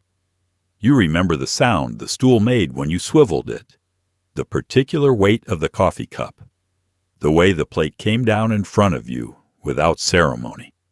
Those details do not fade the way other things do. They stay sharp because they were repeated so often, Tuesday after Tuesday, year after year, until one day the store closed and the counter was gone. The memory is physical. You remember how the vinyl felt under your legs, smooth but slightly sticky in the summer, cool in the winter. You remember how the stool wobbled if you leaned too far to one side. You remember the chrome footrest, always cold, where you rested your feet while you ate. You remember the counter itself, the laminate surface, the way it felt under your forearms when you leaned forward to take a bite. You remember the sounds, the sizzle of the grill, the scrape of the spatula, the clink of plates being stacked, the low murmur of conversation, the waitress calling orders to the cook, the rustle of newspaper as the man next to you turned the page. The sounds were constant but not overwhelming. They created a kind of ambient noise that felt comforting. You were alone, but not isolated, surrounded by activity but not disturbed by it. You remember the smells: coffee brewing, onions on the grill, bacon in the morning, toast, butter, the smell of soup simmering in a pot. The smell was so pervasive that it stayed with you after you left. Your coat would smell like the counter. Your hair would smell like it. You would walk outside and carry the smell with you for a few minutes before the cold air blew it away. You remember specific meals, not every meal, but certain ones. The grilled cheese you ate the day you found out you got the job. The bowl of soup you ate the day it snowed so hard they closed the schools. The coffee you drank the morning after you stayed up all night with a sick child. The food was ordinary, but the moments were not. The counter was where you were when things happened. That association stuck. You remember the people, the waitress who always called you hon, the cook who never looked up from the grill but somehow knew everyone's order, the old man who sat 3 stools down and read the sports section every morning, the woman who always ordered tea instead of coffee. You did not know their names. You never talked to most of them, but you remember them. They were part of the pattern, part of the routine, and when the counter closed you wondered where they went. You remember the last time you were there, even if you did not know it was the last time. You ordered the same thing you always ordered. You sat in the same spot. Everything felt normal. And then you left. And you did not come back. Maybe you moved away. Maybe you got busy. Maybe you just forgot. And then one day you remembered, and you drove past the store. And the store was closed. The counter was gone. And you realized you would never sit there again. The memory of the stool is tied to a specific time in your life. You were younger. Your parents were still alive. Your children were small. You had a job you have not had in decades. The counter was part of that time. And when the counter disappeared, it took that time with it. Not literally. The time still exists in your memory. But the physical place where that time happened is gone. And that makes the memory feel more fragile, less real, like maybe you imagined it. But you did not imagine it. The counter was real. The stool was real. The coffee was real. The grilled cheese was real. And the fact that it is all gone now does not make it less real. It just makes it something you remember instead of something you do. The counter was part of your life for a long time. And then it was not. And the absence is still there, decades later, every time you drive past, where it used to be. The lunch counter could not survive because it required something the modern economy no longer valued: time. Time to sit. Time to be served. Time to finish your coffee. Fast food eliminated that time and called it progress. And maybe it was. Maybe speed and efficiency and convenience are worth more than a swivel stool and a refill. But something was lost in the trade. Something small and ordinary and irreplaceable. The counter was built for a slower world. A world where people walked downtown to run errands. Where lunch took 30 minutes instead of 5. Where being served a meal, even a cheap one, felt normal and expected. That world disappeared. People stopped walking. Lunch got shorter. Being served started to feel like a luxury. And the counter, which had been perfectly suited to the old world, was completely unsuited to the new one. The economics were unforgiving. The counter required labor. A cook, a waitress, a dishwasher. That labor cost money. And the prices the counter charged, 35 cents for a grilled cheese, a quarter for soup, did not leave enough margin to pay for that labor. Not once wages started rising. Not once competition from fast food drove expectations lower. The counter could not raise prices without losing customers, and it could not cut labor without cutting service. It was trapped. Fast food solved the labor problem by eliminating most of it. No waitress, no dishwasher, fewer cooks. The customer did half the work. They carried their own food. They threw away their own trash. That saved money. A lot of money. Enough money that fast food could charge less than the lunch counter and still turn a profit. The counter could not compete with that. It was built on a model that required full service. And full service was too expensive. The counter also required downtown. It required foot traffic. It required people walking past the store, looking in the window, deciding to stop. Once downtown emptied out, the counter lost its customer base. You could not drive to a lunch counter the way you could drive to a McDonald's. There was nowhere to park. The counter was tucked in the back of a store. It was not visible from the street. It was not designed to be a destination. It was designed to be a convenience. And once it stopped being convenient, it stopped making sense. The suburban shift was fatal. The counter belonged to a specific kind of town. A town with a downtown. A town where everything you needed was within a few blocks. A town where you walked. The suburbs eliminated that geography. Everything was spread out. You drove to the grocery store. You drove to the bank. You drove to the post office. And because you were driving, you did not stop in between. You went directly from one place to the next. The counter, which had depended on in-between moments, had no place in that world. The counter also could not scale. Each counter was its own operation, its own cook, its own waitress, its own menu. There was no standardization, no corporate playbook, no way to open 100 counters and have them all work the same way. Fast food figured out how to scale. McDonald's could open 1,000 restaurants and have them all serve the same food the same way. That scale created efficiency. It created buying power. It created brand recognition. The lunch counter had none of that. Every counter was different. That individuality was part of the charm, but it was also a weakness.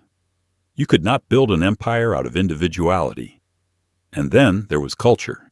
By the 1970s, American culture valued speed, efficiency, convenience. The counter valued slowness, care, routine. Those were no longer virtues. They were obstacles. The culture had moved on, and the counter, which had once felt perfectly aligned with American life, now felt out of step, anachronistic, a relic of a time when people had more time. And once that perception set in, the counter was doomed. Nobody wants to be the person eating at the old-fashioned place. They want to be modern. They want to be efficient. They want to keep up. The lunch counter asked you to slow down, and nobody wanted to slow down. The counter could not survive because the world it was built for disappeared. The downtown disappeared. The foot traffic disappeared. The daily routine of walking from store to store disappeared. The expectation that meals would be served disappeared. The value of slowness disappeared. And once all of that was gone, the counter had nothing left to stand on. It was a solution to a problem that no longer existed. And when that happens, no amount of nostalgia can save you. When Woolworths closed its remaining U.S. stores in 1997, the lunch counters went with them. Most had already been gone for years. The last customers sat at the last counters and ate the last grilled cheese sandwiches and drank the last cups of coffee. And then the stools were unbolted from the floor and the counters were dismantled, and an entire way of eating, an entire rhythm of daily life was packed up and hauled away. Somewhere in the back of a Woolworth's or a Kresge's on an ordinary Tuesday, someone set a plate of food in front of you and asked if you needed anything else. That was enough for a long time. That was exactly enough. The closures were not dramatic. There were no crowds protesting, no petitions to save the counters. A few newspapers ran articles. Local historians gave quotes about what the counter had meant. Former employees were interviewed. They talked about the regulars, the long hours, the satisfying feeling of knowing exactly what someone wanted before they ordered it. And then the articles ran and people read them and felt a small pang of something and moved on. The physical dismantling happened quickly. The company hired contractors. The contractors came in with tools and trucks. The stools were unbolted. The counter was pried up. The grill was disconnected. The refrigerators were hauled out. Everything that could be sold was sold. Everything else went to the dump. The whole process took a day or two. 40 years of daily operation erased in an afternoon. Some of the fixtures ended up in antique stores. The stools, polished up, sold as retro decor. The coffee cups, the sugar shakers, the napkin dispensers. People bought them to put in their kitchens. Nostalgia objects, reminders of a time when things were simpler. The irony is that the people buying them were often too young to remember the lunch counter. They just liked the aesthetic, the look of the 50s without the reality of the 50s. A few museums preserved lunch counters. The Smithsonian has a section of the Woolworth's counter from Greensboro, the site of the sit-ins. It sits behind glass. A historical artifact. You can look at it, but you cannot sit at it. You cannot order from it. You cannot experience what it was like to be there. It is just an object now. A reminder of something that used to be alive and is now dead. The people who had worked at the counters scattered. The waitresses retired or found other work. Some went to diners. Some went to hospitals or nursing homes, serving food in cafeterias. Some just stopped working. They were old. They were tired. The counter had been their life for decades, and now it was gone. There was nothing to replace it with. They stayed home. They watched television. They remembered. The regulars lost their routines. The men who had eaten breakfast at the counter every morning for 30 years suddenly had nowhere to go. Some found other counters, independent diners, small-town drugstores that still had a few stools. But it was not the same. The counter they knew was gone. The waitress they knew was gone. The cook was gone. The new place was fine, but it was not theirs. Some of them just stopped going out. They made coffee at home. They ate cereal. They read the paper alone. The towns changed too. Downtown, which had already been quiet, got quieter. Another storefront empty. Another piece of the old infrastructure gone. The post office was still there. The bank was still there. But fewer people had reasons to be downtown. Fewer people walked the streets. The sidewalks emptied. The buildings aged. The county seat moved to a newer building on the highway. The library relocated to a modern facility near the high school. One by one, the reasons to go downtown disappeared. And without reasons, people stopped going. What ended was not just the lunch counter. What ended was a way of being in public. A way of eating. A way of structuring the day. The counter had been ordinary. So ordinary that most people never thought about it. It was just there. Part of the background, part of the routine. And then it was not there. And the absence created a hole that nothing filled. Fast food was faster. Malls were more convenient. But neither replaced what the counter had been. A place to sit. A place to be served. A place to be part of something without having to join anything. The end of an era is usually invisible while it is happening. You do not realize something is ending until it has already ended. The lunch counter disappeared gradually, one counter at a time, one town at a time. By the time people realized it was gone, it had been gone for years. And by then it was too late to save. The world had moved on. The economy had moved on. The culture had moved on. The lunch counter belonged to a time that no longer existed. And when that time ended, the counter ended with it. Quietly, completely, forever. The diner survived when the lunch counter did not. But the diner that survived was not the same as the lunch counter. Diners were standalone restaurants. They had their own buildings, their own parking lots. They were destinations, not conveniences. You drove to a diner. You did not walk past it on your way to somewhere else. And that difference, small as it sounds, changed everything about what they were and who they served. The classic American diner had been around since the early 1900s. Silver rail cars converted into restaurants, stainless steel exteriors, neon signs, booths along the windows, and a counter running down the middle. The diner served breakfast all day. Coffee was always fresh. The menu was large and laminated and filled with comfort food: pancakes, omelets, burgers, meatloaf, pie. The diner was open late, sometimes all night. Truckers stopped there. Night shift workers ate there. Teenagers hung out there after football games. The diner counter looked like a lunch counter. Stools bolted in a line, a grill behind it, a waitress moving up and down with a coffee pot. But the context was different. At the lunch counter, you stopped in because you were already downtown running errands. At the diner, you made a decision to go there. You got in your car. You drove. You parked. The diner was a choice. The lunch counter had been a convenience. That distinction mattered economically. The diner did not depend on foot traffic. It did not need to be located downtown. It could be on a highway. It could be in a strip mall. It could be anywhere people could drive to. And because it was a destination, it could charge more. A burger at the diner cost $2 or $3. A full breakfast cost $5. The diner was still cheap compared to a sit-down restaurant, but it was more expensive than the lunch counter had been. People accepted that because the diner offered more: bigger portions, longer hours, a full menu. The diner was a meal. The lunch counter had been a stop. The diner also survived because it adapted. Many diners add Greek food to the menu in the 1970s and 80s. Gyros, moussaka, spanakopita.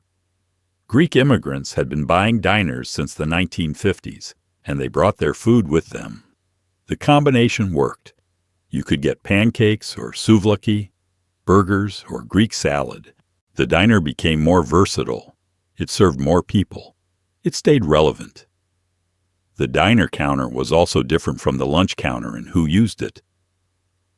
At the lunch counter, everyone sat at the counter. There was nowhere else to sit. At the diner, families sat in booths. Couples sat in booths. The counter was for people eating alone: truck drivers, salesmen, single men who did not cook. The counter became associated with solitude in a way the lunch counter never had been. At the lunch counter, sitting at the counter was just what you did. At the diner, sitting at the counter meant something. It meant you were alone. The diner waitresses were different too. They were older, tougher. They had seen everything. They called everyone Han or Sweetie. They did not take any nonsense. They moved fast. They remembered orders without writing them down. They could carry 6 plates at once. The diner waitress was a character. She had personality. The lunch counter waitress had been efficient and familiar. The diner waitress was a performer, and the diner had a different rhythm. The lunch counter had been quiet, efficient, quick. The diner was louder, busier, more chaotic. The kitchen was open. You could see everything happening. Cooks shouting orders, waitresses shouting back. The sizzle of bacon, the clang of plates. The diner was a show. The lunch counter had been a routine. The diner survived because it offered something the lunch counter did not. It was open all night. It had a full menu. It had parking. It did not depend on a dying downtown or disappearing foot traffic. The diner adapted to the car, to the suburbs, to the modern world. The lunch counter could not. And that is why one survived and the other did not. The diner was a destination. The lunch counter was a relic. And in America in the late 20th century, relics did not last. In the 1990s and 2000s, the coffee shop emerged as a new kind of public space. Starbucks opened thousands of locations. Independent cafes followed. The coffee shop was not a lunch counter, and it was not trying to be. But it filled some of the same needs. A place to sit. A place to be around other people. A place that was public but comfortable. The coffee shop became what the lunch counter had been for an earlier generation. A third place, not home, not work, somewhere else. The coffee shop offered something the lunch counter never had: Wi-Fi. By the 2000s, laptops were common. People wanted to work outside their homes or offices. The coffee shop accommodated that. You bought a coffee. You sat at a table. You opened your laptop. You worked for an hour or 3. Nobody bothered you. Nobody asked you to leave. The coffee shop made money on the coffee, not the real estate. As long as you bought something, you could stay as long as you wanted. That flexibility was similar to the lunch counter. At the counter, you could sit for 10 minutes or an hour. At the coffee shop, you could sit for 10 minutes or 5 hours. Both spaces allowed you to control your own time. But the experience was different. At the lunch counter, you were served. At the coffee shop, you ordered at a counter and carried your own drink to a table. The coffee shop was self-service. The lunch counter had been full service. That difference mattered. The coffee shop was also quieter, not in terms of noise. Coffee shops were often loud, music playing, espresso machines hissing, people talking, but quiet in terms of interaction. At the coffee shop, everyone was doing their own thing. Working on laptops, reading books, looking at phones. There was no conversation between strangers. No waitress checking in. No cook you could watch working. You were alone in a room full of people, but the aloneness was more complete. You were not part of anything. You were just near other people. The coffee itself was different too.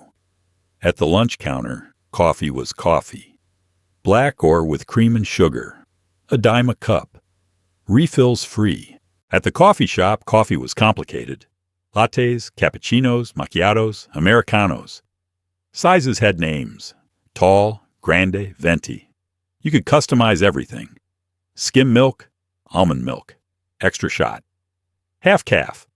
The coffee was expensive. $3 or $4 for a drink. No refills. You paid for what you got, and that was it. The coffee shop menu was minimal. Pastries, muffins, cookies, maybe a sandwich or a salad. But the coffee shop was not trying to serve lunch. It was trying to serve coffee. The food was secondary, an afterthought. At the lunch counter, the food had been the point. The coffee was just something you drank while you ate. At the coffee shop, the coffee was the point. The food was just something to keep you from getting hungry. The coffee shop became a workspace, a meeting place, a study hall. People met there for business meetings. Students studied there for exams. Writers wrote there. The coffee shop was a place where you could be productive in public. The lunch counter had never been that. The lunch counter was a place where you stopped being productive for 20 minutes. You ate. You rested. You went back to your day. The coffee shop extended your day. It let you keep working. That was the appeal and also the problem. The coffee shop was comfortable but impersonal. The baristas did not know your name unless you came in every single day for months. Even then, they might not remember. The turnover was high. The baristas were young. They were working part-time while in school or between other jobs. They did not build relationships with customers the way lunch counter waitresses had. They took your order. They made your drink. They called your name. That was the interaction. And the coffee shop was expensive. A coffee and a muffin cost $6 or $7. You could eat lunch at the counter for less than that. The coffee shop was not designed for people on a budget. It was designed for people who could afford to spend money on coffee. That narrowed who used it. The lunch counter had been democratic. Anyone who could afford a bowl of soup could sit at the counter. The coffee shop was more exclusive. Not intentionally, not explicitly, but practically. If you could not afford $4 lattes, you did not hang out at coffee shops. The coffee shop filled a need. It provided a third place. It let people sit and work and be around others. But it was not the lunch counter. It was something else entirely. And what it was depended on having money and having a laptop and having work you could do anywhere. The lunch counter had required none of that. You just had to be hungry. And that simplicity, that accessibility, was what made the lunch counter what it had been. The coffee shop was fine. It was useful. But it was not the same. It is quiet now where the counters used to be.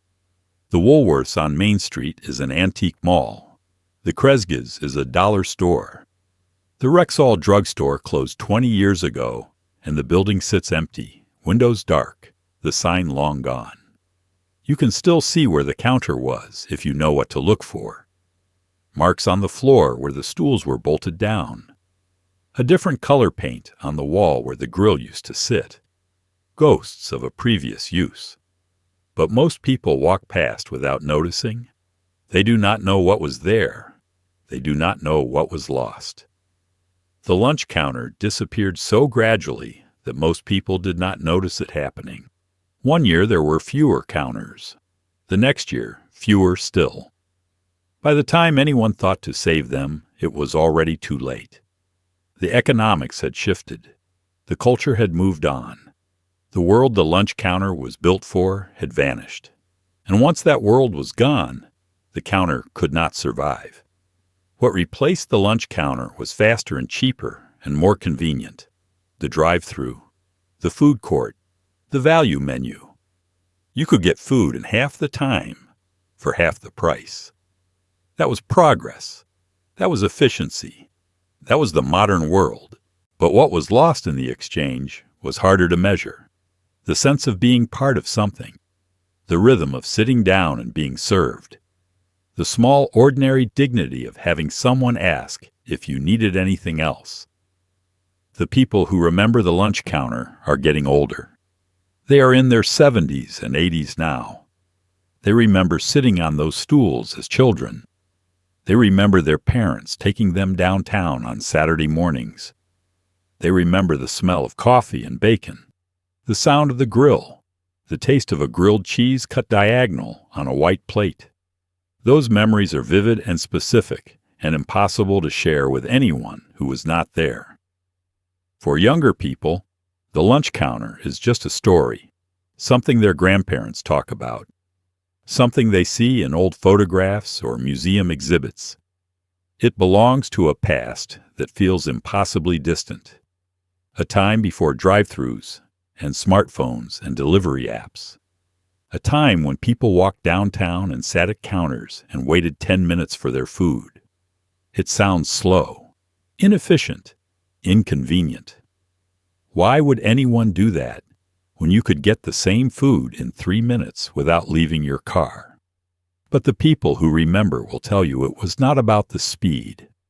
It was about the ritual, the routine, the sense of place. The lunch counter was part of the structure of daily life. It was where you went on Tuesdays after the bank, where you met your friend for coffee on Thursday afternoons, where you sat and read the paper on Saturday mornings. The counter was not special. It was ordinary, and that ordinariness was the whole point. It was reliable. It was constant. It was there, and then it was not. The world kept moving. People adapted. They found new places to eat, new routines, new ways of structuring their days. Life went on. But something was lost, something small and quiet and hard to name, a kind of public space that does not exist anymore, a kind of human contact that is rare now, a kind of slowness that the modern world does not value. The lunch counter will not come back.